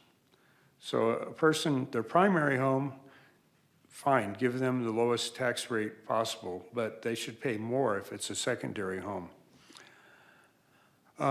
We talked about a whole list of things that really need to change before we can bring people into the city and, workers. And my feeling is that workers will come if they can afford to. I mean, when I think of my first job out of college, I had to move about 150 miles. We moved to Flagstaff because my wife had a job offer at W.L. Gore. So people will move if they can afford to. So if we address the biggest driver on cost of living is your home, housing. So I think, in my opinion, if we can solve the housing problem, the high cost of housing, a lot of those other things that we brought to bear are probably not as important. Now, some may be. I mean, is there a place, can W.L. Gore expand? Can so-and-so expand? Or if a company wants to come here, is there somewhere that they can build? There's other problems, but I think the housing one is number one. I'll leave it at that. Thank you. Thank you. Councilmember Matthews? Thank you, Mayor. Just a couple of comments. Mr. Court had talked about the cost for developers to come in. And that is something that we can do directly, and we've talked about it, and we talk about it, but I don't know if anything's being done about it. I know we're having some reviews of some of our fees and stuff, but that is something definitely we can directly do, and I think it's time to stop talking about it and start doing stuff. I also hear a lot of complaints from developers about how long it takes to get through the process and how tedious it is and just the cost. And so I think we need to elevate that conversation and that focus if we're going to get serious about housing. One of the things that I heard often in the community when I was out campaigning a year and a half ago was, y'all talk about housing all the time, but nothing ever gets done about it. So I was really happy but shocked that we passed the housing bond, which gives me a little hope that there is some level of confidence there, but we really need to start taking action, because we just talk about it and it's costing us. It's costing the city in our level of employees and retention not to do something to create affordable housing and get that done. So I just wanted to say that publicly, that that's something we can directly do. And hopefully, in pushing the processes through faster, will hopefully create that competition, as Mr. Court also mentioned. And then just lastly, with NAH, I think that they are a private business. it got ugly, and so I know that I would only imagine that there's some fear of really thinking about doing anything in the city, and so I think that it benefits us all if, maybe the city takes some position. I know Councilmember Harris has mentioned this, and I'd like to see it move forward, that we do some kind of civics forum. There's a lot of misinformation that went around that I think impacted people's decisions and created some animosity that would make any industry come into Flagstaff, let alone the hospital, want to take on that venture and spend a few more $1 million just to have that experience again. And I think we need to acknowledge it and work together to help our community, educate our community on the processes and get some facts out there to help heal those wounds that'll probably take a long time to get healed. And I just wanted to say that. Thank you. Thank you. Vice Mayor, do you have anything? So thank you so much. I remember being interviewed more than a year ago for this, and am grateful for all of the work that went into preparing it and the webinars that you all did, which are also on your website, were excellent to break it down into manageable chunks that you could, that people can really absorb. And I think a lot of times when we're talking about economic development or economic growth, I think we get stuck on the word growth, and there's a divide that happens there. And I think, for me, I think of it more as innovation and helping entrepreneurs that have great ideas put those ideas into action. And I think that kind of economic development enhances Flagstaff. Having Lowell Observatory and NAU and USGS, so many cool things have been discovered here, have been developed here, and I hope that we can all, as we're moving forward, think about the creative economy and think about what is it that makes Flagstaff so vibrant. And it's the people, it's how we care about each other, it's the people who want to invest in Flagstaff, to start a business or to grow their business. It's the employees who are, wanting to express their creativity. So, that's how I think about economic development. I think about it as putting some great ideas into action, and I think about it as all the people in this community that I love being able to stay here and keep contributing to the community. So that's my 2 cents. Do you have any closing remarks you'd like to make? Sure, yes, I would. Thank you, Mayor. I wanted to add on to what you said. I just thought an interesting statistic. So Arizona Public Service, APS, has a size up on their website that gives you business information and data to help you make decisions. And interesting fact is 93% of the businesses in our region are 20 people or under. So when we're talking about economic development, we're not out trying to recruit 500,000, 5,000 people. Ioana mentioned earlier about the alignment with the Arizona Commerce Authority. They're very much aligned with mega projects. That is not what we are out looking for. We vet each project. We scrutinize them so much. Are they a good use of our natural resources? Are they in touch with what's happening in our community? And we educate them, and we encourage them to become a part of the community, because that's only going to help them flourish in our community. So I think that's a really important thing that the public needs to be aware of, that we're not out recruiting big, massive companies to come to our region. I also wanted to add that of all of the priorities and strategies that Danny and Ioana presented, our board actually met for their first retreat earlier this month, and we did narrow it down to 3 things that we will be focusing on, and I think it's really important to share that with you now because a lot of the comments revolve around that. So, number 1, housing. What can we do to influence and change housing? So we will be having our working groups that will be meeting by the end of the year. The second one is attitude and education about economic development and what does growth mean? What are we doing in economic development? How does that affect what's going to happen in our community? And then third is regional collaboration and policy. How can we work together better? I mean, obviously our organization is all about regionalism.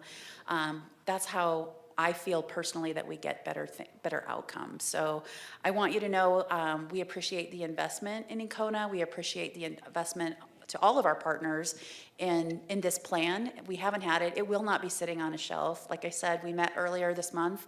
You're going to hear a lot more about us and the progress that we are making towards those 3 priorities. And thank you for all that you do. I appreciate it. And thanks, Danny and Ioana, for being online tonight.